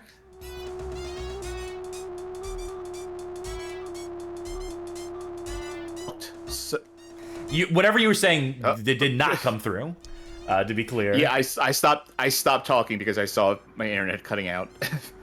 I said this game walked so the crew could run, and then come to an abrupt stop as it got removed from all services. I don't mean to put anyone on blast, right? So I'm just gonna straight up say, like, I know this person had the best intention, but I asked a small group of people, like, hey, we're putting together a show on some like bad racing games and stuff. I didn't know if anyone had any ideas I could throw in there at the last minute here. And someone said that we should do The Crew. And I said, literally impossible. Yes, for a multitude of reasons. It also wouldn't be compelling. It wouldn't be fun to watch, or funny to watch, which is important. Again, I know, best intentions. Thanks to the people who suggested stuff to me when I asked them for it. That one wouldn't work. Something that someone suggested will be on the show, though. So. Oh! I'm trapped in hell of not being able to turn around, of being able to pull a UE on the end of this bridge. Alright, there we go. Now back the way we came. I wonder how Stop Killing Games is doing. They were in like the getting signatures phase last I checked. Hopefully it amounts to something. Somehow, I doubt it. That's just the pessimist in me who just assumes that anything that has to do with petitions just doesn't amount to anything. I mean, when was the last time a petition ever accomplished anything? Maybe it'll be different because it's a Europe thing. Maybe petitions mean something over there. Yeah. Also, this the signing, to my knowledge, is not so much just a petition. It's not just a petition. It's the class if enough action, people sign.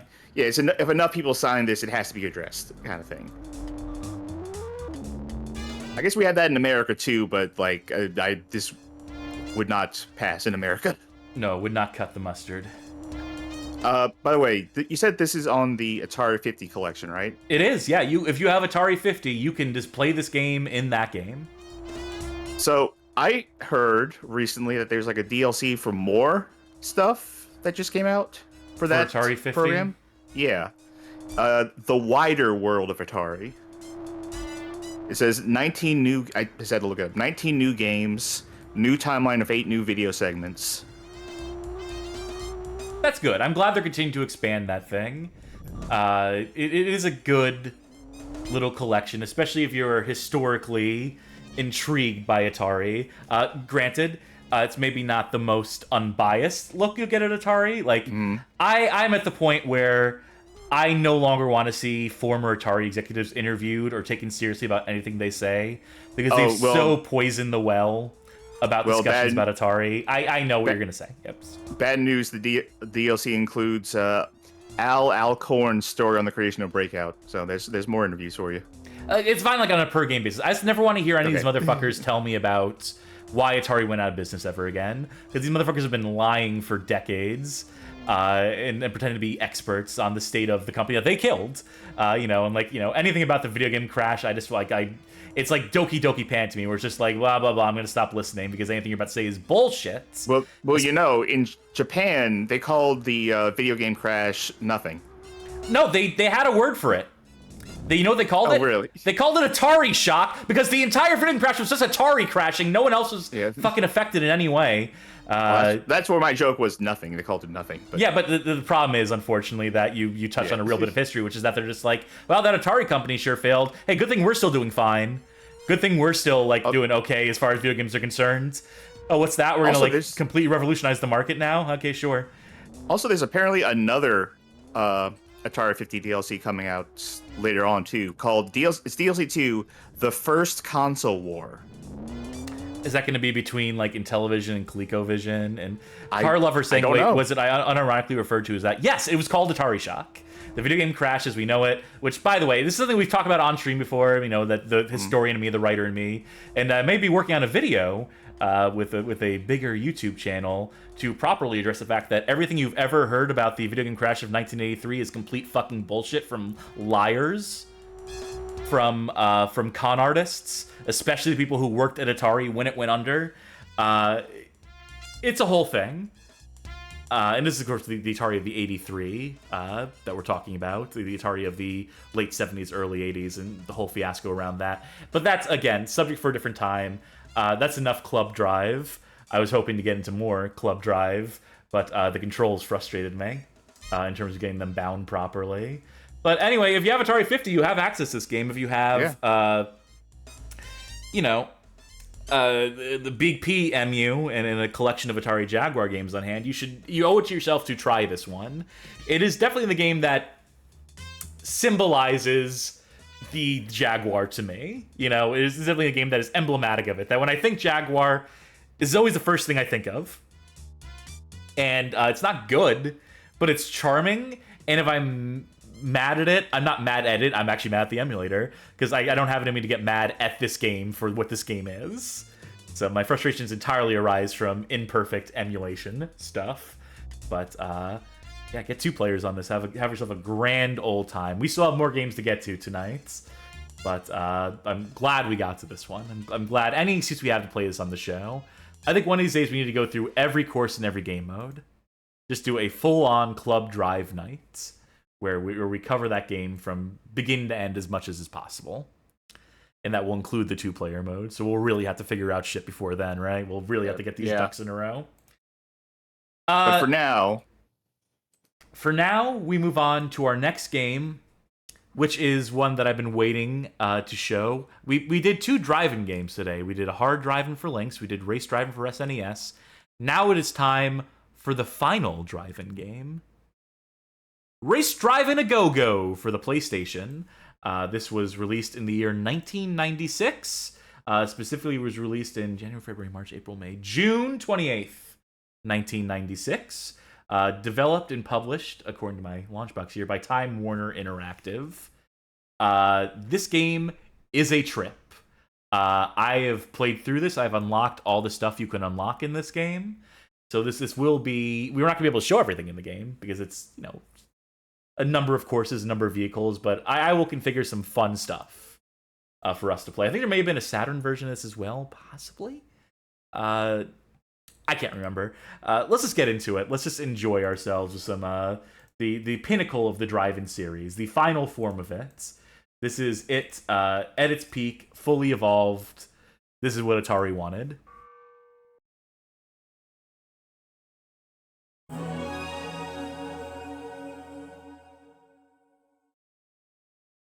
I don't believe there's 2-player in this, unfortunately.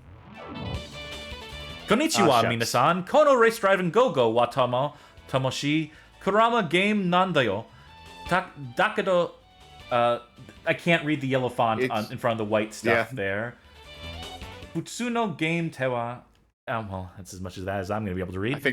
I think I saw Gambate on there. So Japanese only release. Japanese only menus. Can I... Will my translate button? Not quite. You finally made it. It's as good as we're going to get there. I think the top one's going to be race. So thank you for the raid, Gert DX. Yes. All right, let's take a look at some of our cars here. We have our tracks here. Wild Beat, World Sphere, Mirage City. 3 tracks, just like in Race Drivin. Let's do Mirage City, why don't we? Looks like a slightly tricky one. Let's go through some of the cars we have here. We have the Sportster, the Classic, the Babyster, the Powerster, the Classicster, the Speedster, the Roadster, the Sportster. Oh, it doesn't have all my stuff. I like how everything has to be stir. Failed to load state. There we go. Let's try this instead. Because this, I don't know how to access the memory card options from this menu. I'm sure there's an options menu. All right, let's try this again. Yeah, there's my actual track times. Let's do, I said the Mirage City? Right. All right. So, Sportster, Ostrichser, acceleration, Extormy, handling is rusty, and the stability is busty. We have the Snailster, who's fluidy, slimy, and sludge-like. The Frogster 1000, which is jumpable, froggy, and frog-like. Frogster 2000, which is swimmable, so froggy and frog-like. And the Frogster 3000, the top-end model, which is eccentric, very froggy, very frog-like. We're going to take some screenshots of those later. So what do you want? Ostrich, snail, frog, or frog? Or frog? Oh, man. Oh, God, this is hard. Part of me feels like we should start off a car, but yeah. It was between Ostrich and Frogster 3000 for me. Yeah, thank you. Yourselves a good camera. So I do like the dashboard that the Ostrich has. Yes, this is what you see inside of an Ostrich. Yeah. Let's go. Video Game King says, post those frogs to co-host for instant virality. Well, we got like 2 days left. I love that run cycle. We may have overshot it a little bit there.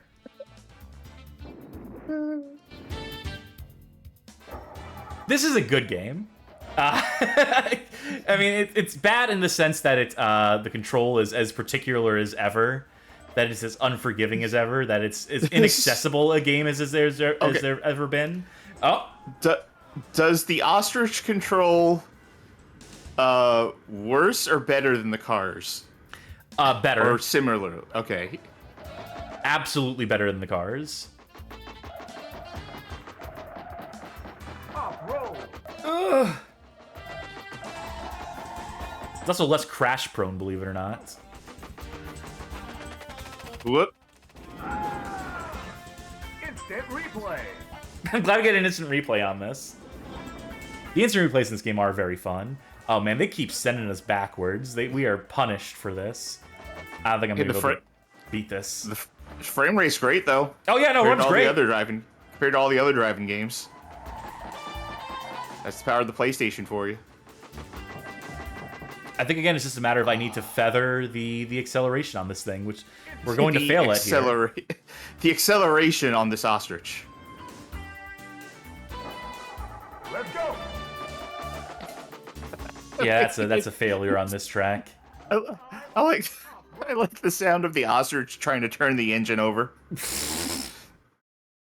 Do get a trace replay there. Goofy game. I don't want to put my score in. That's a dismal score.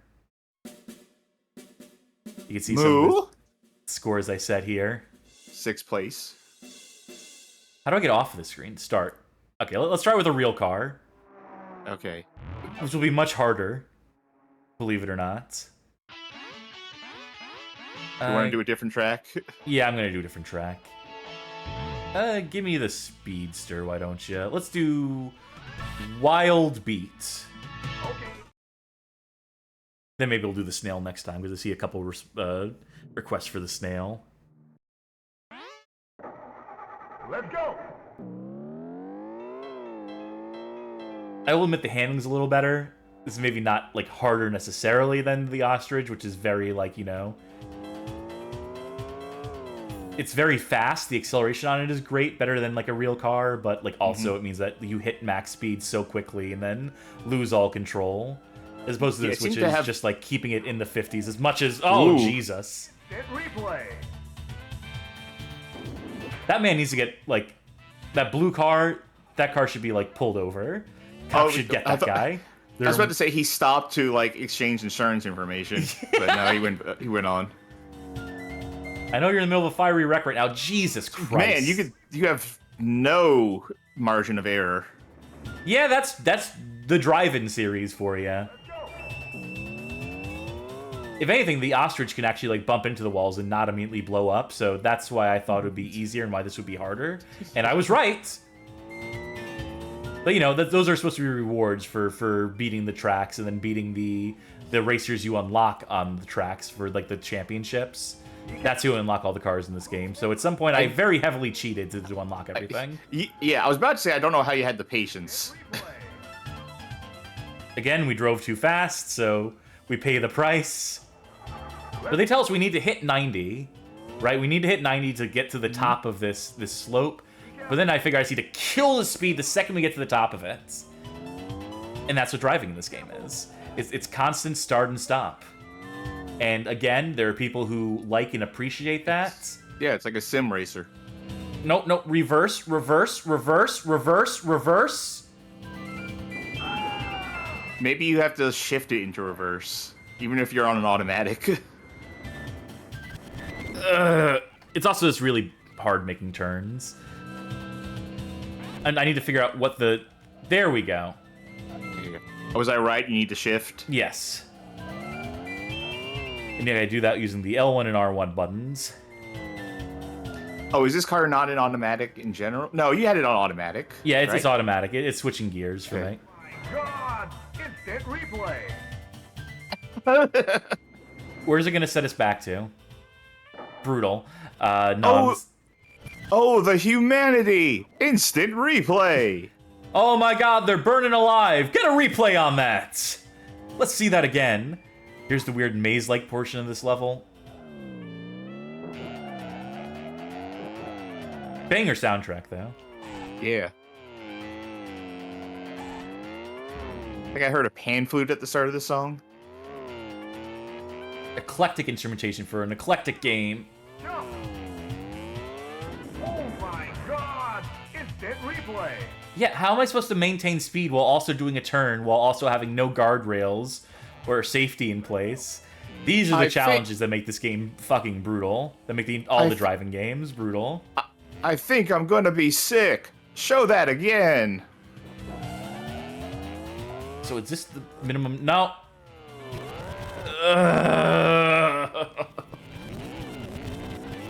Whose idea of a fun racing game is this? Like, honestly. I like this game, and even I have to be like, you know, I like it in spite of the fact that it's a pile of dog shit that wasn't made for humans to play. None of these driving games are made for humans. They're made for, like, machines that do machine learning, that figure out how to, like, you know, play Super Mario Bros. By banging its head against it for like, 2,000 attempts until it figures out, here are the goals, here are the permutations. Like, that's what learning the tracks in this game is like. Without Rewind, I would, like, go on a killing spree before I manage to, like, complete a track in this game. No, there's... I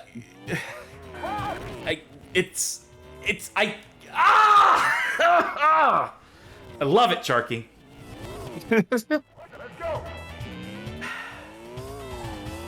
Yeah, just bump me around so I can't get any sort of fucking momentum here. And then, yeah, like, as I approach this minimum of 90 miles per hour, then I turn too sharp. Again, just the specificity here is for no one.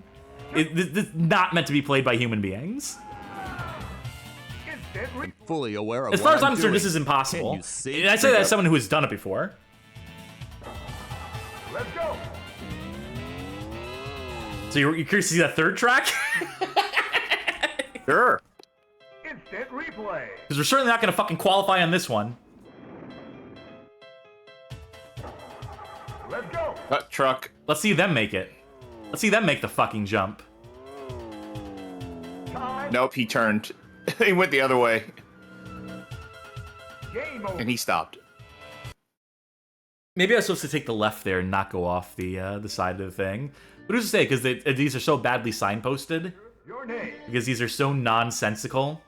Because they absolutely do not hold your hand in any capacity to the extent that you just, like, don't even know what the track is supposed to look like in the direction you're supposed to go at any point in time. It's very similar to Club Drive in that way. Alright, what does that leave us? The World Sphere? And the snail. Okay. Okay, they say. Yeah.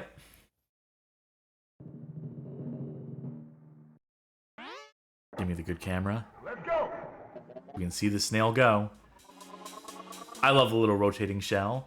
Like, you see details like this, like, these fun little things they include, these weird unlockable cars, if you can even call them cars. The eclecticity of the tracks, the variety. Like, we're driving past the pyramids right now. To what end? So this was the movie Turbo is like, right? Yeah, it's a snail that goes fast. Isn't that wild? Jump. I forget what comedian has the bit about, it's a snail that goes fast. We call it Turbo, or... It's a good set about that. Main dog asks, how's the snail handle? Well, we don't immediately blow up when we touch the sides of stuff. This is a minefield, though.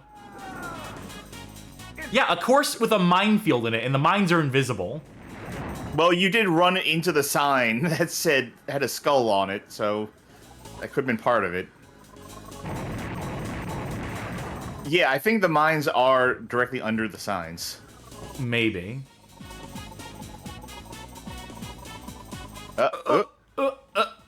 There you go. We managed it. We managed to loop the loop. Move on.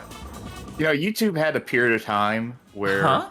it wouldn't stop recommending me videos of slugs eating things. It was like just one account who just kept filming slugs eating, like, strands of pasta. The only good account. Speaking of slugs and eating, have you ever had escargot? Not as of yet. I would Me try neither. it. I don't think I could try it. I think I would have an allergic reaction to it. Yeah, possibly.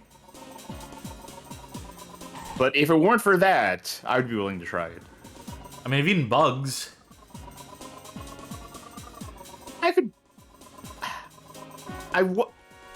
We qualified for the championship finally. Finally won one of these courses. And hey, guess what? You can actually just do this. Oh, that's nice. There's our opponent.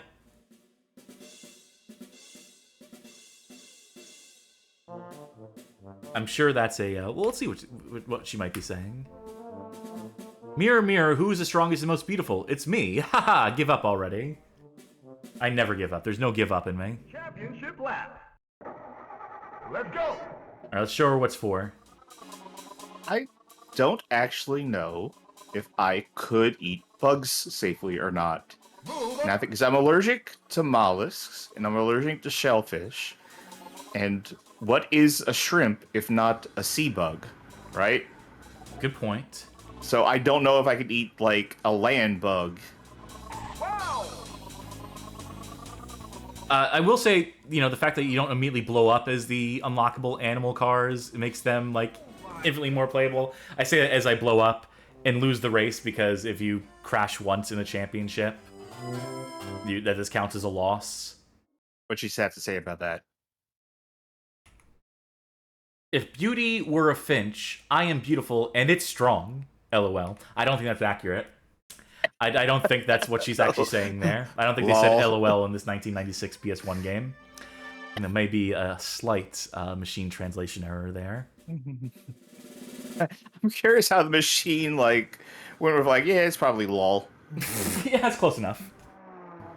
So that's Race Drivin' a Go-Go for the PlayStation, and maybe for another console too. Maybe it was on the Saturn. Can't quite remember.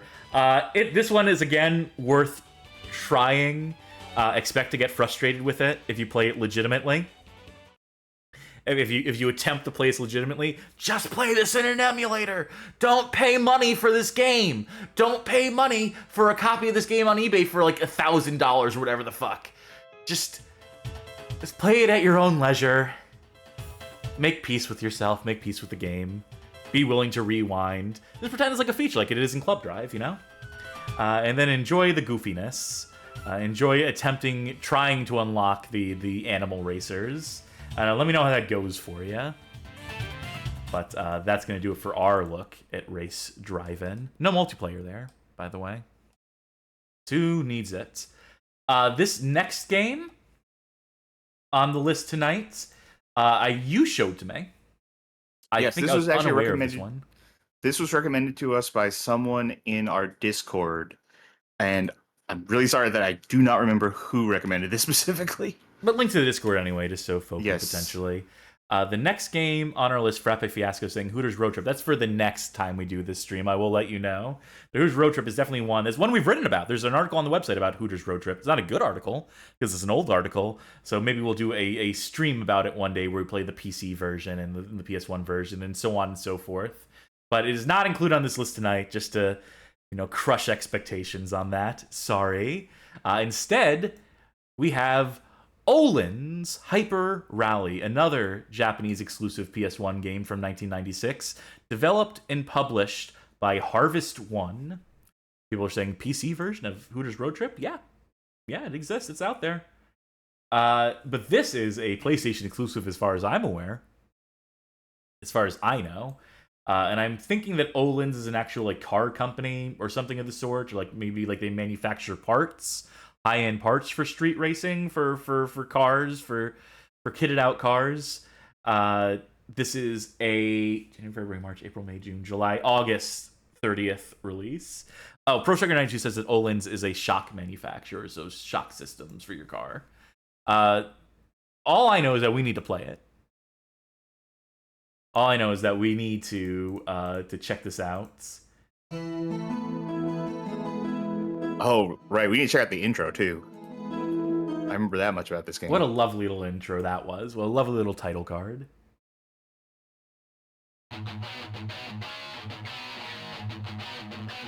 That is a texture, all right.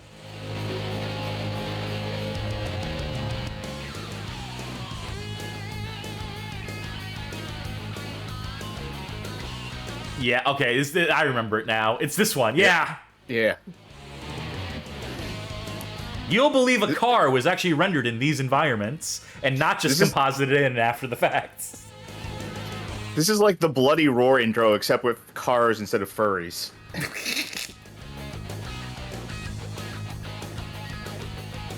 This is wild. They thought they could get away with this. And I guess they could have in 1996. Yeah. I want to see a racing game with these graphics now. We surely have the technology to make it look like this in real time. Society needs to return to this. Peak. And look at all the passing seasons.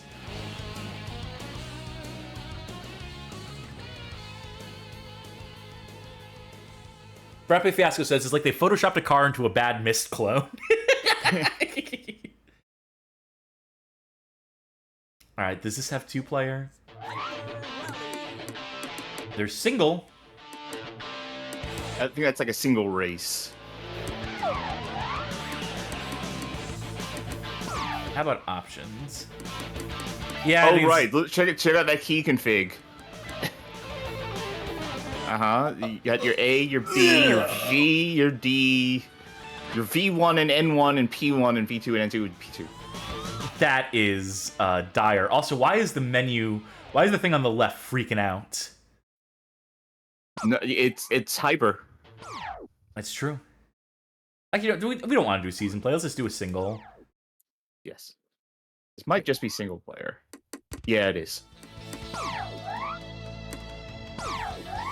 No, not just PlayStation. I mean, Japan. I need to figure out how to backspace is the problem. Okay, there we go. B-A-D. Navigate select. This is our navigator. So this is who's sitting in the passenger, giving us directions. Love this cast of characters. Get the latest model of Searoid. I think I will. That stands for car android. Machine select. Here's all 4 cars in the game. Give me the one with the best acceleration, because I know I'm going to be fucking up and crashing all over the place. Let's go with the Type D. Make it automatic. D seems the most balanced. Now, what tracks do we have? 4. 4 cars, 4 navigators, 4 tracks. What more do you need? Let's do the round 1. Oh, and each of these is broken down into 3 sections, so that's neat. This looks like the most traditional racing ass track in this game, so let's give this a go. I don't know what SS stands for in this case. We have tire settings, suspension settings. If this was the season, I think we'd have like advice from our navigators.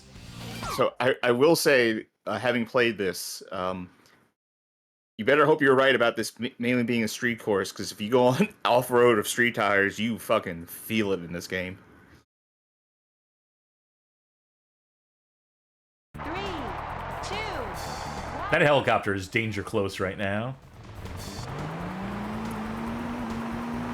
Maybe this is like one of those Forza games where you have to like race the helicopter, but the whole thing's fake. Speaking of the whole thing being fake, where'd the ground go? Oh my god, this is just me tapping right. It puts you into a drift automatically, and then it skips frames, or it sends you, like, it offsets you the second you start drifting. Do you notice that? Yes, I did. I've played this game. I did notice that. This is the jerkiest thing I think I've ever played. Maybe it's just the fact that it's third person. Maybe this is better in first person? Nope. No, I can still tell that it's, like, offsetting me, like, coordinates... Like 10 pixels worth of coordinates on the track. How about without the heads-up display? I think that's just how the game is. Yeah.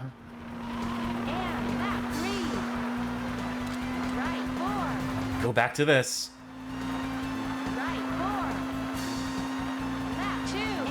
Still controls better than any of the driving games. I could tell you. Anything in the driving series. Finish. There we go. Record that in your little recorder device, whatever that is.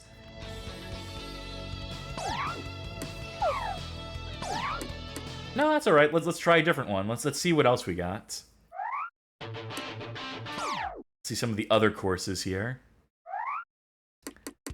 Oh, it's good it's got all that remembered, at the very least. Let's check out Sweden. See the frozen tundra. How about this one? How about town? So there's potential for casualties here, maybe. Tire setting, what do we got? Snow? That seems like a good pick. It seems like snow's gonna be the one for this. Round 4, Super Saiyan 3.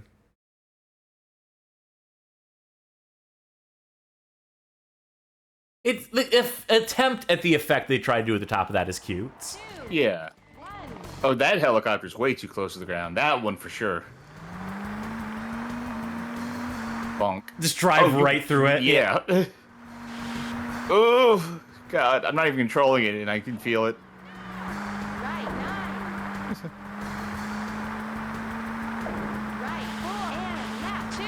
I think it's the presentation of it that's the sickest part of it. Like, it doesn't control well, but it controls.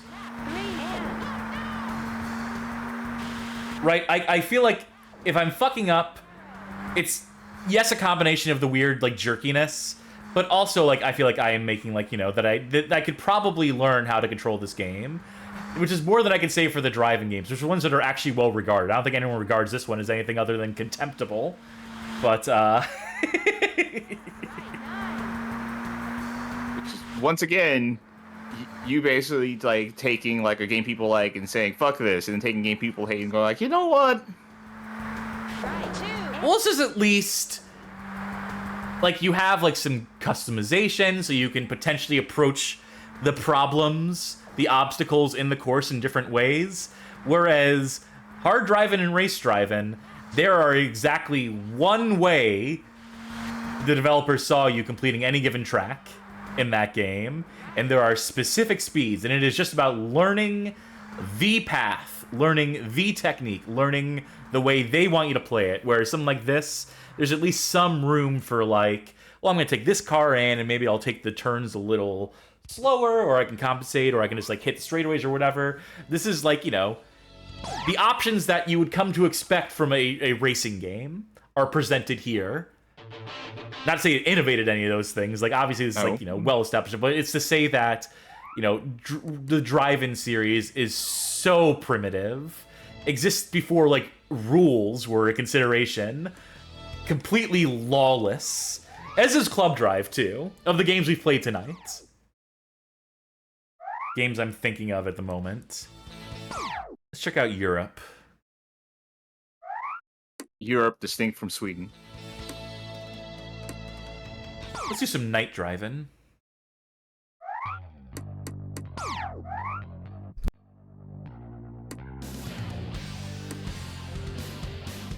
What do you think, rough? I don't, there's no way to know. What's, no. It looked like a street at the start, but who knows if it goes off-road or not. We'll try it. I think the navigator advice, I think in the season play would probably tell you, like, this is going to be, like, mostly a street course. So that's a fun little feature.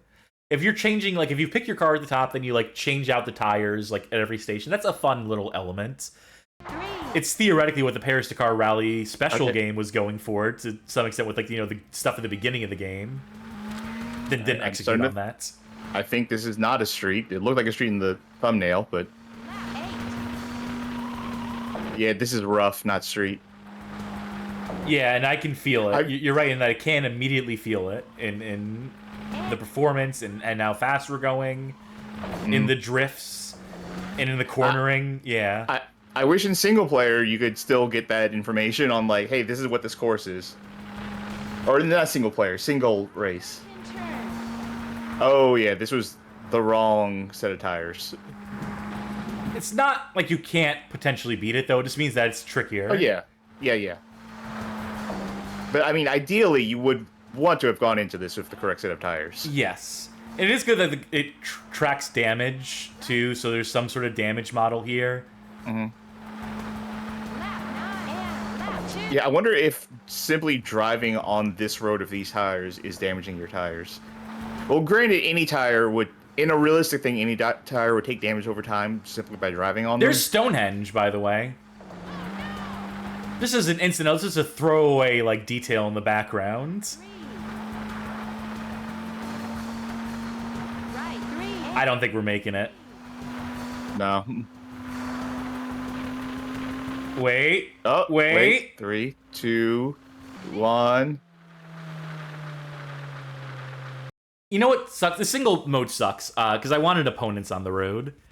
And I realized I probably should have just made that happen earlier. I don't know if this game would even have opponents.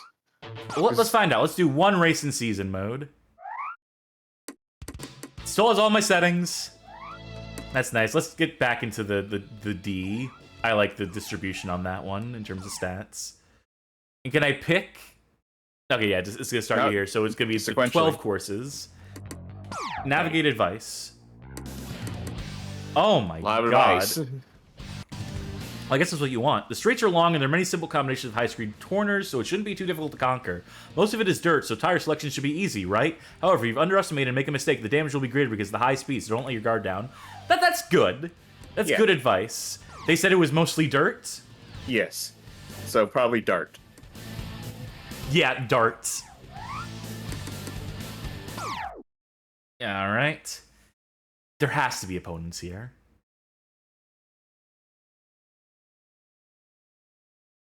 Are you ready? Ready as I'll ever be.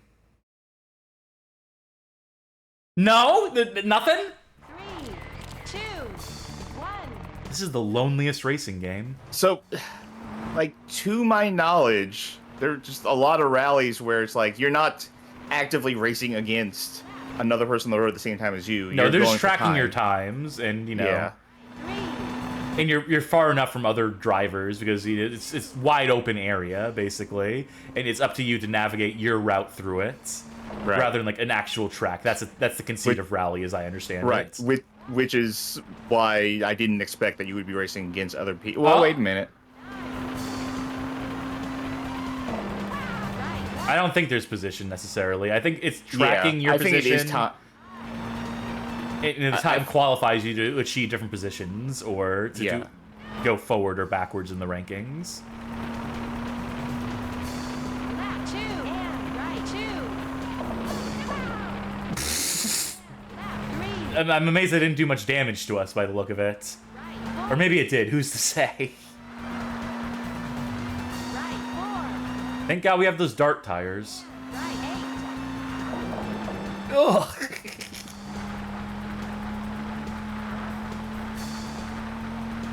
Finish. Yeah, it's just these single, there's no like going around the courses, it's just like a point A to point B, which I guess, you know, that's rally. It's not meant to be like tracks that you go around in circles. It's all about that forward momentum.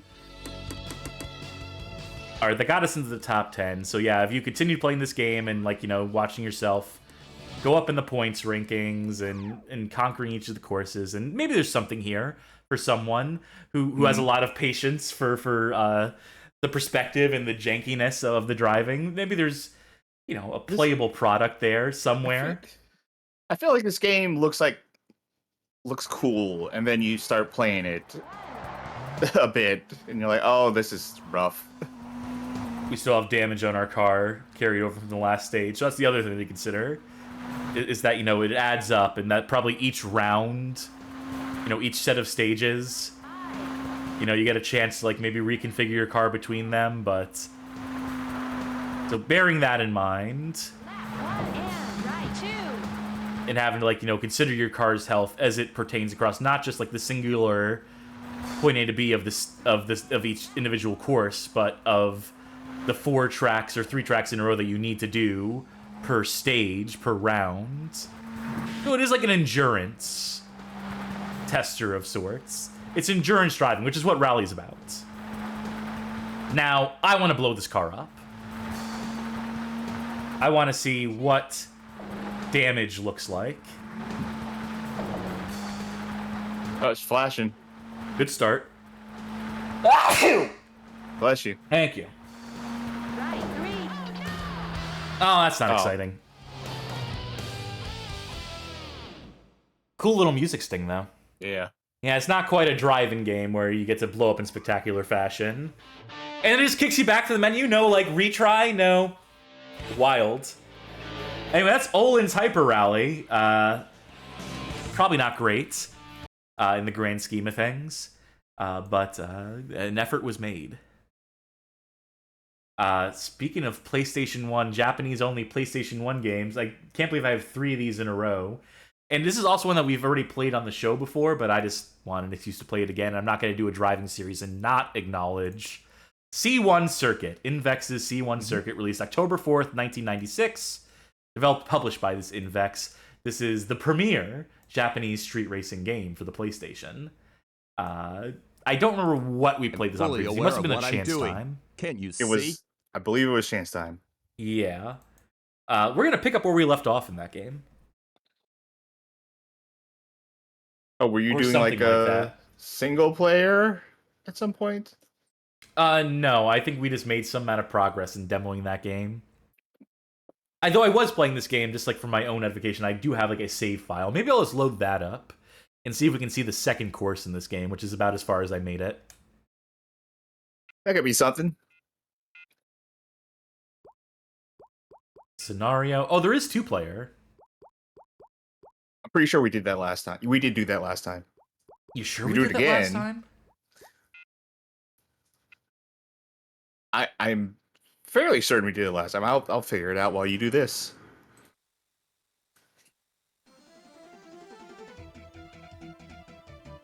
Give me that music for a few seconds so I can see the volume. Oh, I wasn't ready, but it's decided I'm ready. Rolling start. Is this the second course or the first course? I'm in the 2000. Oh, yeah, it's the second course. Yeah, there's like a weird red light that happens every time you pass by that point. This is a modified car. Because I did get into some of the customization. Doesn't make it. I think I maybe went too far in a few places. I should probably show the tuning on this. Oh my god, just let me pass. I adore this game. It doesn't play particularly well. Oh, is it going to send me... I thought it was going to send me out of bounds completely. I was sure it was going to send me out like the left-hand side of the wall into the void. And just be like, oh, we lost you. That's our bad. Okay, you know what? If this does have multiplayer, we did not do it. It does have multiplayer. We need to do it. All right. There's all sorts of fun things you can do in this game. You can push people off the road. You can push them through like the walls and stuff if you bump into them enough times. But what I really want to do here, if it'll let me, is pull off a 360-degree drift. But I need a good straightaway for that. Ugh. Oh, I think we have seen this map before. I recognize that turn. Here we go. There we go. No, never mind. Not straight enough a straightaway. There's a clip of me pulling it off and like threading the needle. Yeah, as you're Of, like, going through, yeah. Yeah. It is the greatest driving moment I think I've ever seen. You're the greatest driver of all time. Oh my... It may look like I just suck, but like, when you crash, it sends you backwards, but then it does not completely kill your speed. Like, it sets you like a rocket after it finishes resetting your position. It just picks up whatever your acceleration was, maybe minus like 40 kilometers per hour, but still enough to mean like the second it decides to stop moving you backwards, you're getting launched forward, like you're getting slingshotted immediately. And also these roads are too fucking narrow, and the turning is not good enough, and the cornering is basically non-existent. The guitar is sick, though. No, just let me go. I don't think we're winning this one.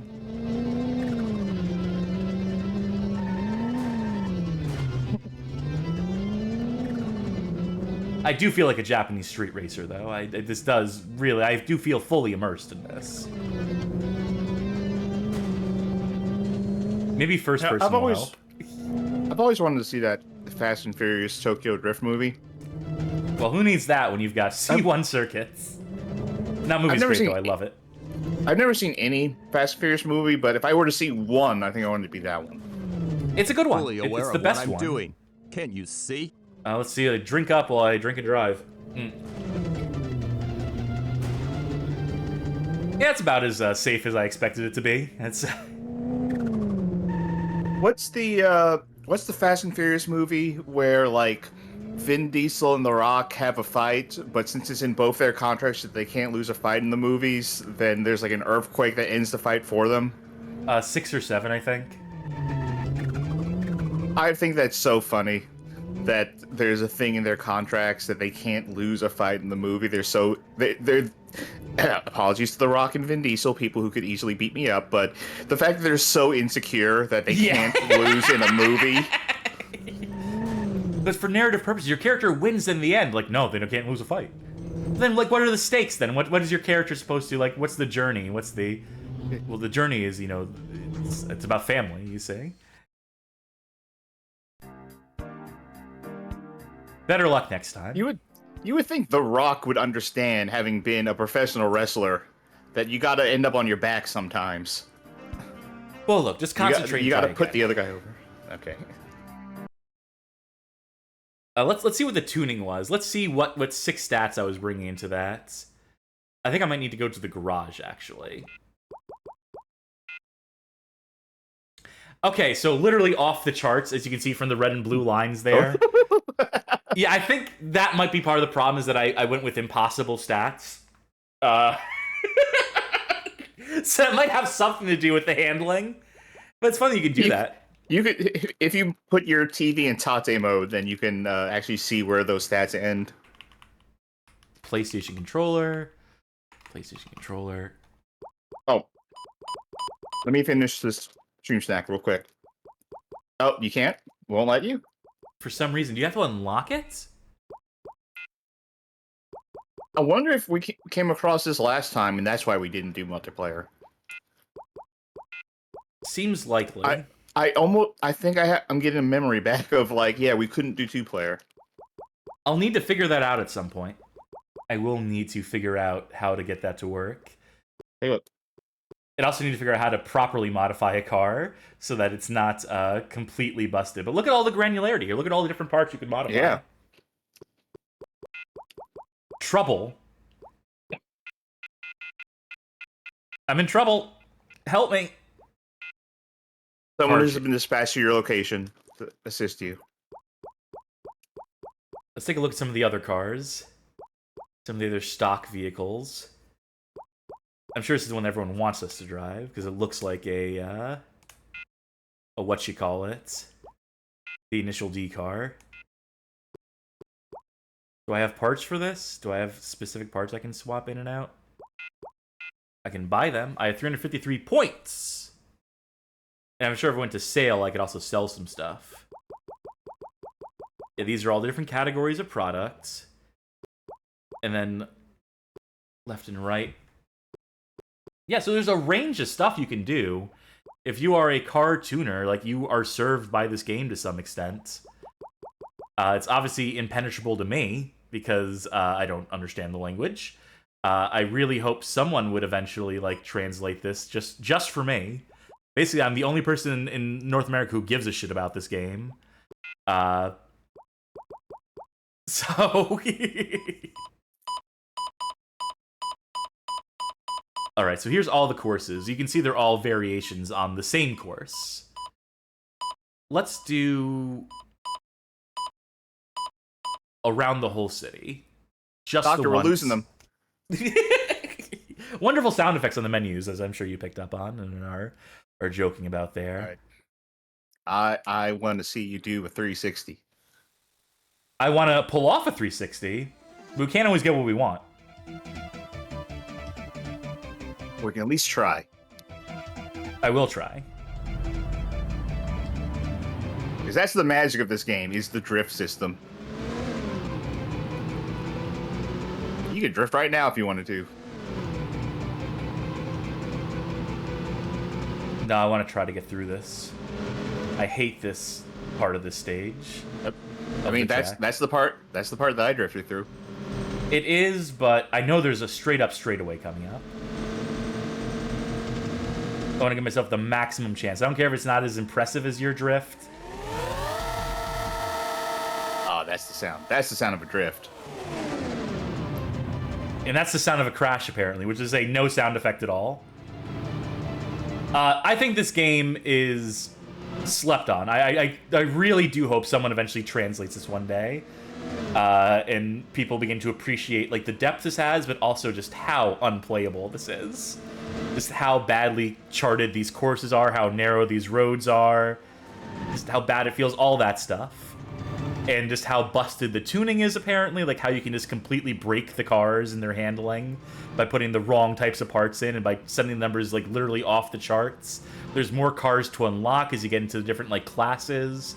So there's a lot of game here to be explored and to be figured out. And I'm sure Japanese players already have. But North America, it's our time. This is C1 Circuit's year. I'm feeling it, 2024. And I'll always support this game. I'll always mention this game. I'll always think about this game. It lives in my head. This game and this song in particular, which I think is the only song in the game.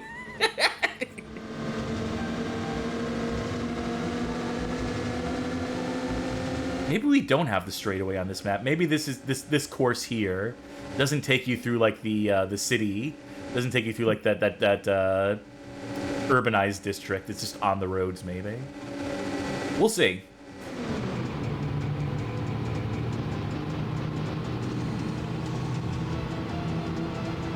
I would love to see some of the later cars you unlock. I'd love to figure out that tuning system. I want to love this game.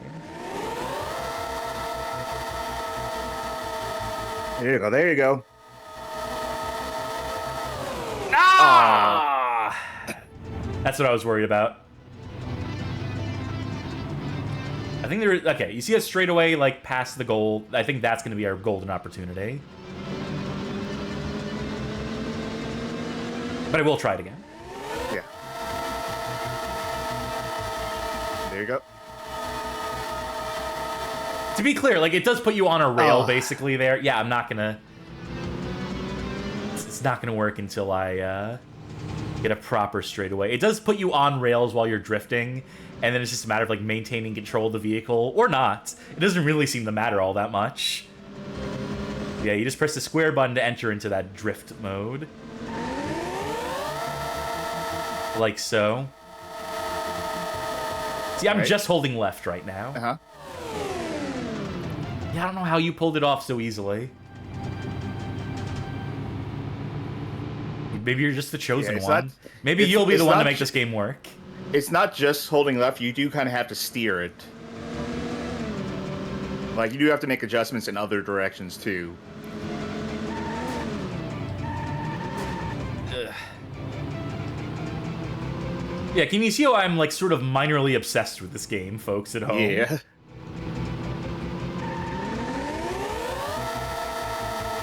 Come on, be straight enough. Ugh. Ooh. It always feels like you're a moment away from ending up, like, outside of the game's geometry. I mean, very often you find yourself landing there. It just resets you quickly enough that it's...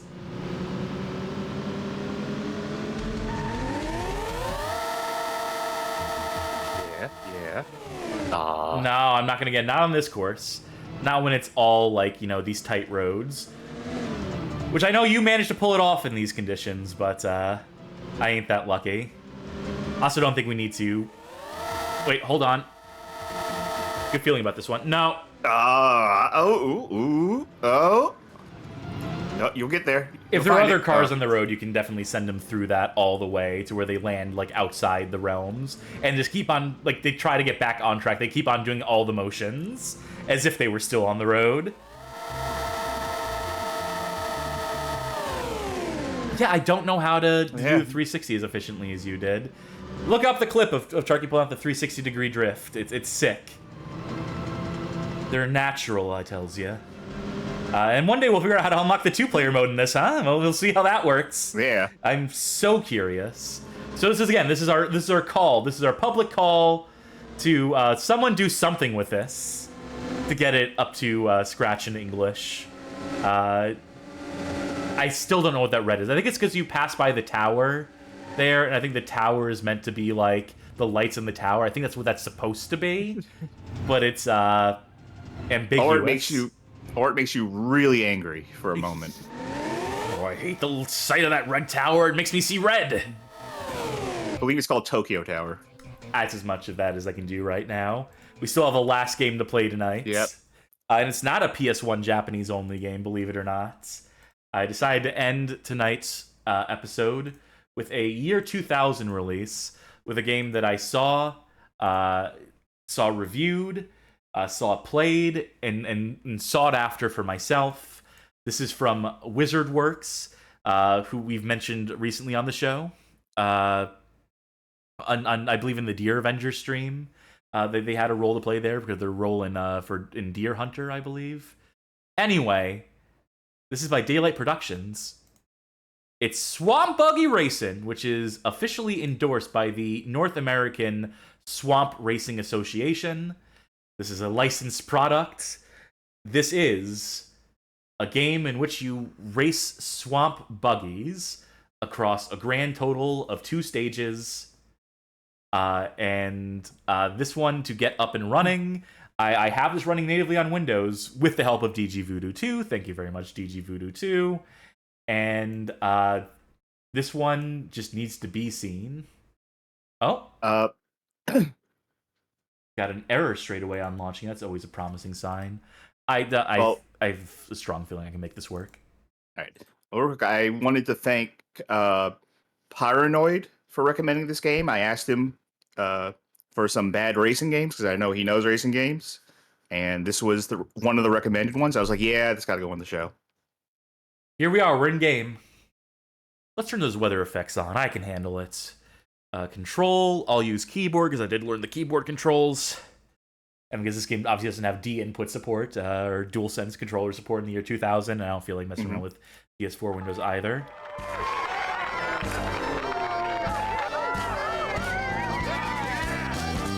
Good start.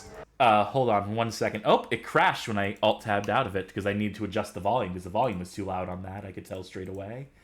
So let's relaunch that. All right. So I'm not going to be able to alt-tab out of this. Once we're in the game, I'm just going to have to stay in the game. I'm just going to hope the volume I have picked out works for this.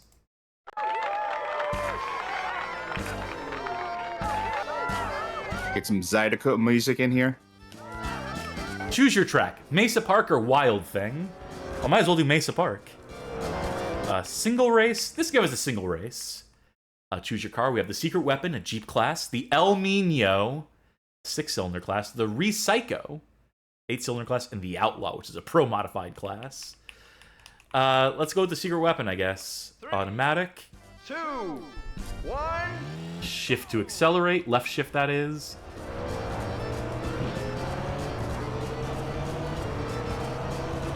This is a beautiful 640 by 480 resolution.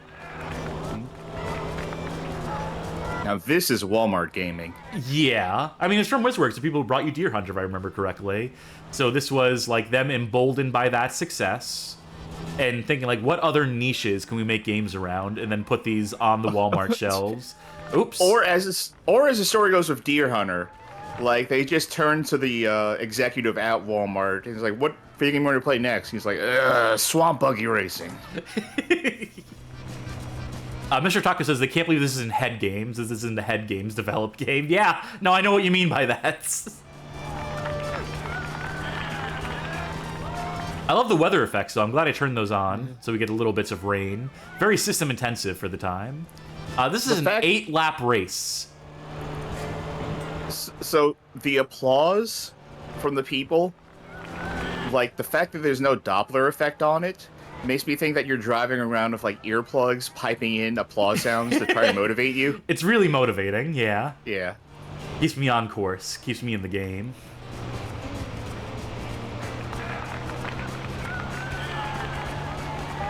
Have you ever watched a Swamp Buggy race? No. Despite living in a place that is 90% swamp, I have not seen a Swamp Buggy race. Well, you're seeing one now, boy howdy. Yeah.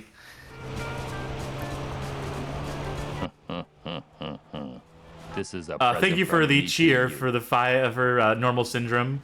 It's a bunch of emojis. I don't know how to read those necessarily. I don't know. There's a couple ducks there. We're going the wrong way because I ended up outside the swamp. You have to stay in the swamp here.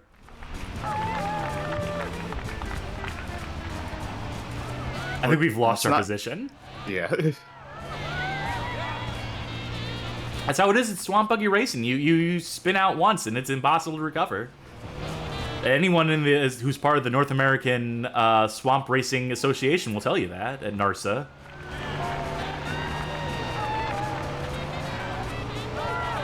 Imagine a child whose dream it is to grow up and go to NASA, but someone mishears them as a child, and their parents plot a trajectory for them that involves all this swamp racing. And they're like, are you sure this is how can help me get into NARSA? Yeah, absolutely. We did the research.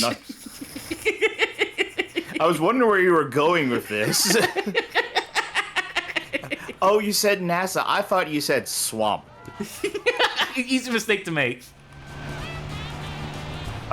Lord Cabrito says, I remember this game because PC Gamer Argentina gave it a 1%. Yeah, this game reviewed direly low. And fair play. You got smoked. This is so content light. It is 2 courses, 4 cars in the year 2000. I get that it's a budget game, but shit, man. Let's try a heat race. Let's try the second track. Let's try a different car. 2. The question is, what did this retail for? Well, what? Wait, where's the perspective here? Is this It's a rear back. view? Why is the view be... Why are you driving this car like your Dudley Do-Right or something?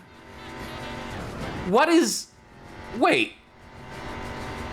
Why is left shift reverse now? Or is this reverse? Did the controls get reset? What? They're all going that way. Oh, I'm in reverse. Yeah, you are. That's... All right, redo. Wild thing. 3. 2. I must have shifted gears somehow.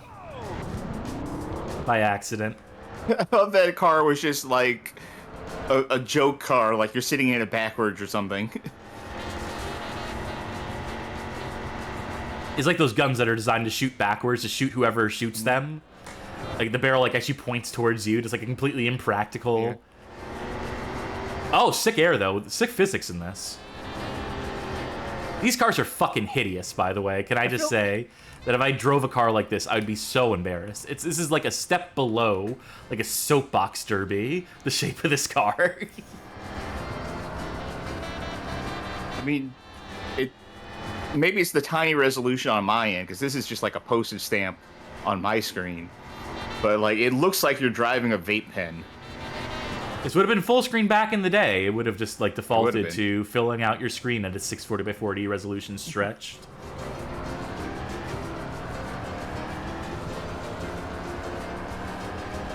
Yeah, this is ridiculous. The margin for error is so slim. You bump up against one wall or get turned around once, have to reverse and get yourself back on the track once, and you might as well just like give up and restart. I mean, at least you don't explode and get instant replay.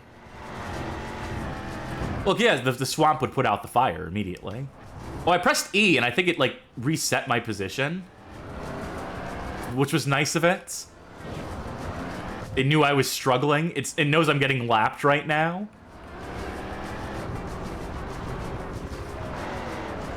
Oh, I put into reverse again. The Q button changes gears. Q and W. Okay. Strange controls in this game. It's left shift to accelerate, then the arrow keys to steer and move around. So we're already working with like a curious combination there. I like the music though. I feel at home with this music. There we go. That's the game. Yeah, that was all of it, except for 2 vehicles, but other than that, that was all of it. I want to win one of these. Let's try the Recyco. I mean, 3. 2. clearly one of That's these a cars soapbox. has to do it, yeah. One of these cars has to somehow be more effective than the others, right? These cars have to have some sort of difference in their handling that I'm just not feeling. I mean, not necessarily. There's no law that says they have to. There's no law that said they had to make a game with features.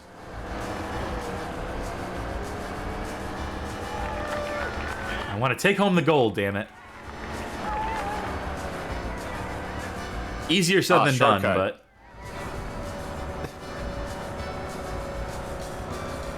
Who developed this again? Daylight Productions. Do they make anything else at any point? Let's see. Or are they just another, like, you know, Wizard Works putting out contract call and just being like, hey, first-time studio's on the cheap. We'll give you a shot if you'll make this game for us for, like, no money in no time.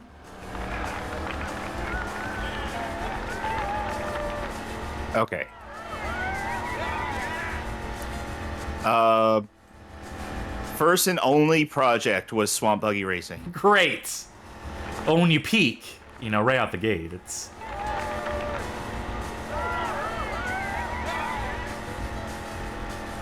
The novelty of driving in a swamp, of driving in water, but not a boat, or like a jet ski or Sea-Doo or anything, but like a car with wheels. I mean, I guess that makes it unique. I can't think of any other swamp racing game specifically. Yeah. Besides, like, a Swamp Kart Shrek, whatever the name of that Game Boy Advance Shrek Kart Racer is, which has a swamp in the title. I mean, Swamp Buggy Racing is a thing. In fact, if you go to swampbuggy.com, they say they're celebrating 76 years in Southwest Florida. Good for them. I hope real life swamp racing is a fun, good old time for the good old boys who enjoy to do it. But their one representation on the PC gaming scene in the year 2000 does not paint the most brilliant or beautiful picture of it. Oh, and according to this, if you would like to book a wedding at the Swamp Buggy venue, that's entirely possible. And that's it. That's the victory. That's the fanfare we get. Congratulations to us. You've unlocked 12 new tracks. Yeah, I wish. Let's look at these credits. It's maybe the first time anyone's ever watched these credits. Callisto, where have I heard that before? So this is a licensed engine. They licensed the engine from someone, so they didn't even make the engine. This is just like one of those that explains a lot. Someone did say that like they felt like they've seen that engine before. Also, Callisto, if it's the same Callisto, they are the ones who made Nightmare Creatures. If that is the same Callisto Entertainment. No kidding. I'm glad we're getting these music credits while there's no music playing in the background of this. K4 Boom says, an asset flip. That is not what an asset flip is. No, that is not how that works. Just because you license the engine. In fact, if you license the engine, that is the opposite of an asset flip. It is.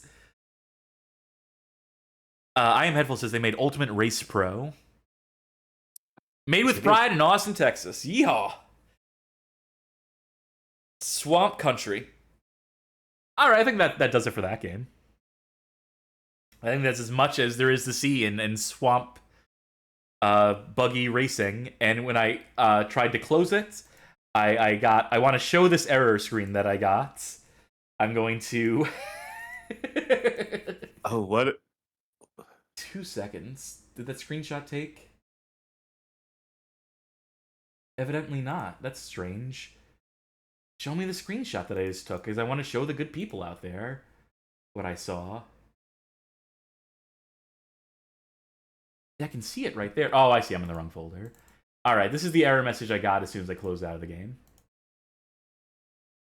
So I think this is probably because I'm using like a DirectX injector, a D3D injector, I would have to imagine. Or maybe the game is literally just this broken. Wouldn't put it past it.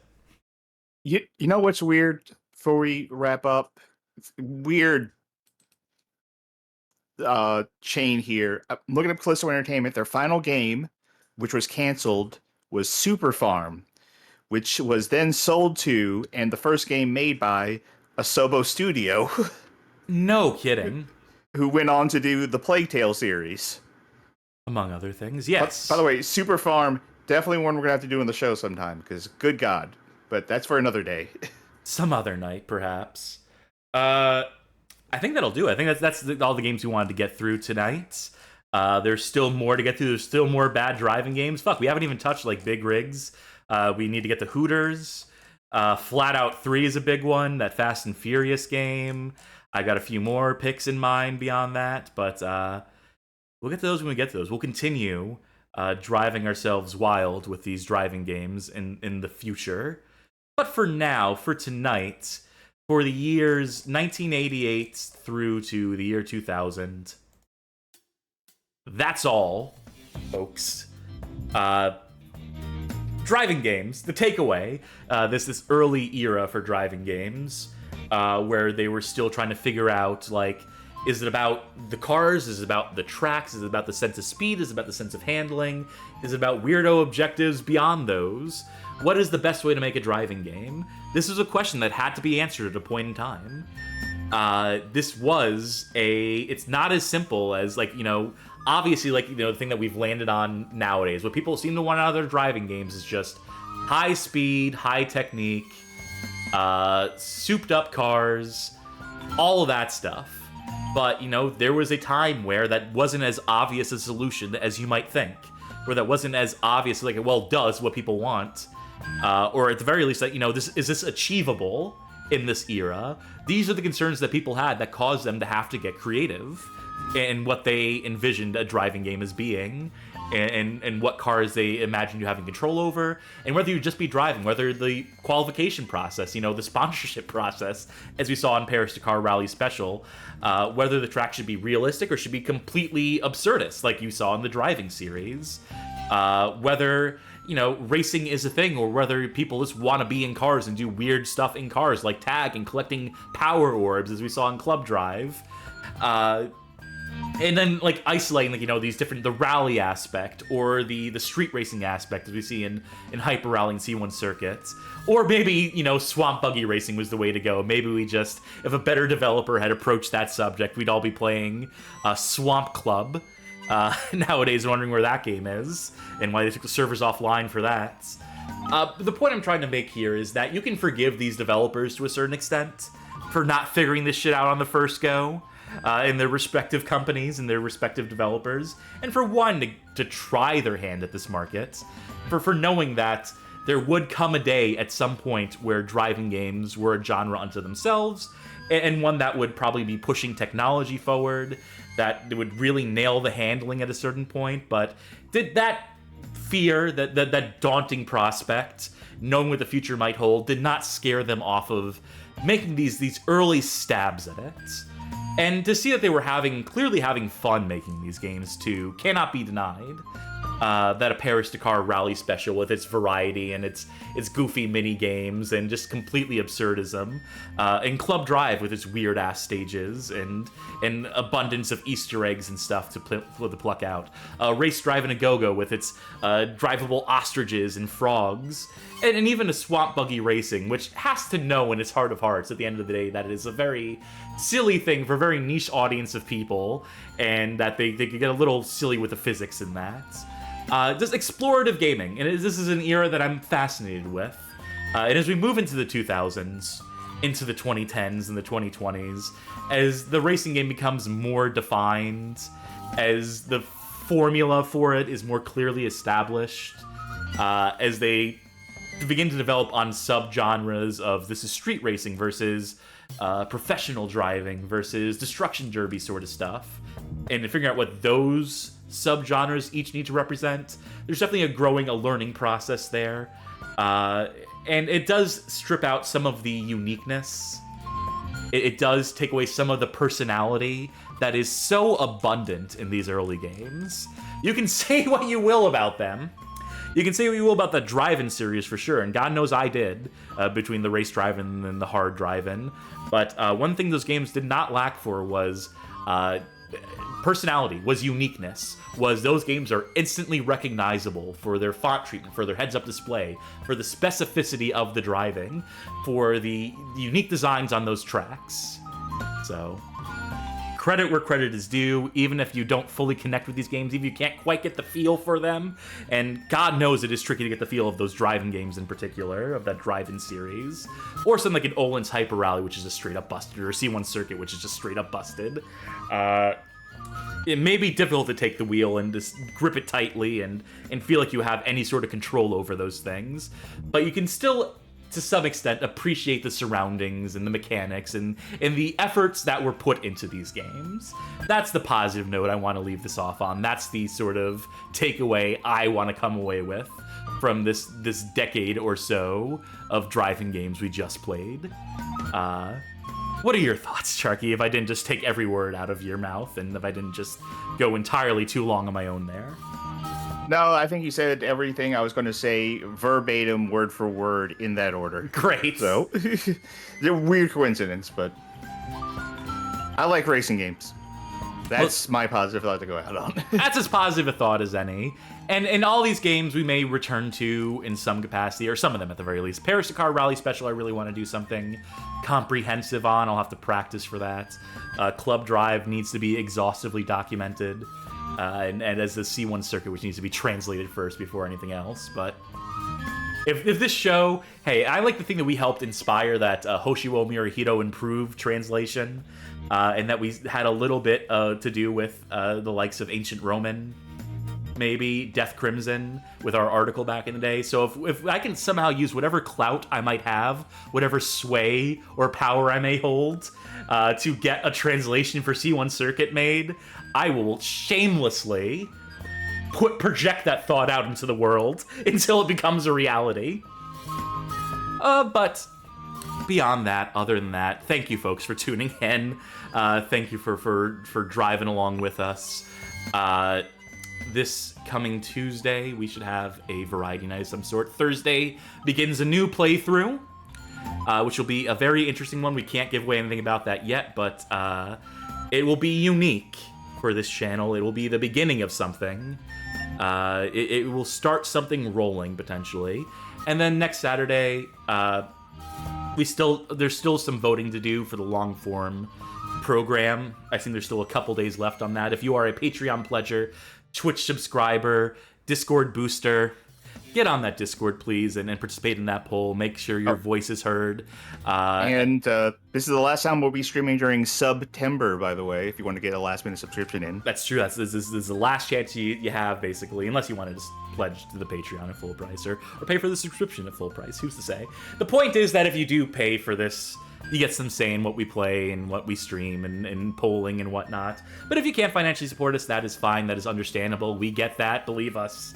Just consider maybe sharing some of these videos with folk you know, if you like them, if you enjoy the show. We have a playlist on YouTube. It's called Suggested Viewing. It has some hand-picked videos, ones we think make for good onboarding to the Bad Game Hall of Fame. Or maybe you have a Swamp Buggy fan in your life, someone who's a big fan of Swamp Buggies and driving them, and you'll want to show them this episode in that last section. Who's to say? We leave it to your discretion. Let's see who is streaming at this hour. Gotta be some folks. You gotta be at least like one or two. Yeah, Listar is streaming that UFO 50. And I'm interested in that UFO 50. I've played a few games off of it. We've talked about that. Yeah. Join the Discord for more discussions on UFO 50. But for now, or just watch Listar play for the time being. Yeah. See if it's a game you might take some measure of interest in. And tell them that we sent you. Send them our love. I have been your championship racer Cassidy behind the wheel tonight. And I've been Navigator Charkie. All right, braid left 3. Left. All right, got it. All right, thank you for that. That's my trusty navigator. I wouldn't have known to do that the right way, to point the raid properly unless I had gotten that instruction, so thank you. We'll be back at some point with more disastrous driving as we move into the 2000s, as mentioned. And we'll see what else we can drive. We were trying some new stuff in terms of formatting, in terms of theme nights and series, and doing some smaller form series or recurring segments. So this is an effort towards that. And hopefully, we're always working on something here. We're always trying stuff out. We're always experimenting, trying to find the way to make the best show possible. I don't know. This is a nice note to end on, I think. But not as nice as saying, bye! Good night, everybody.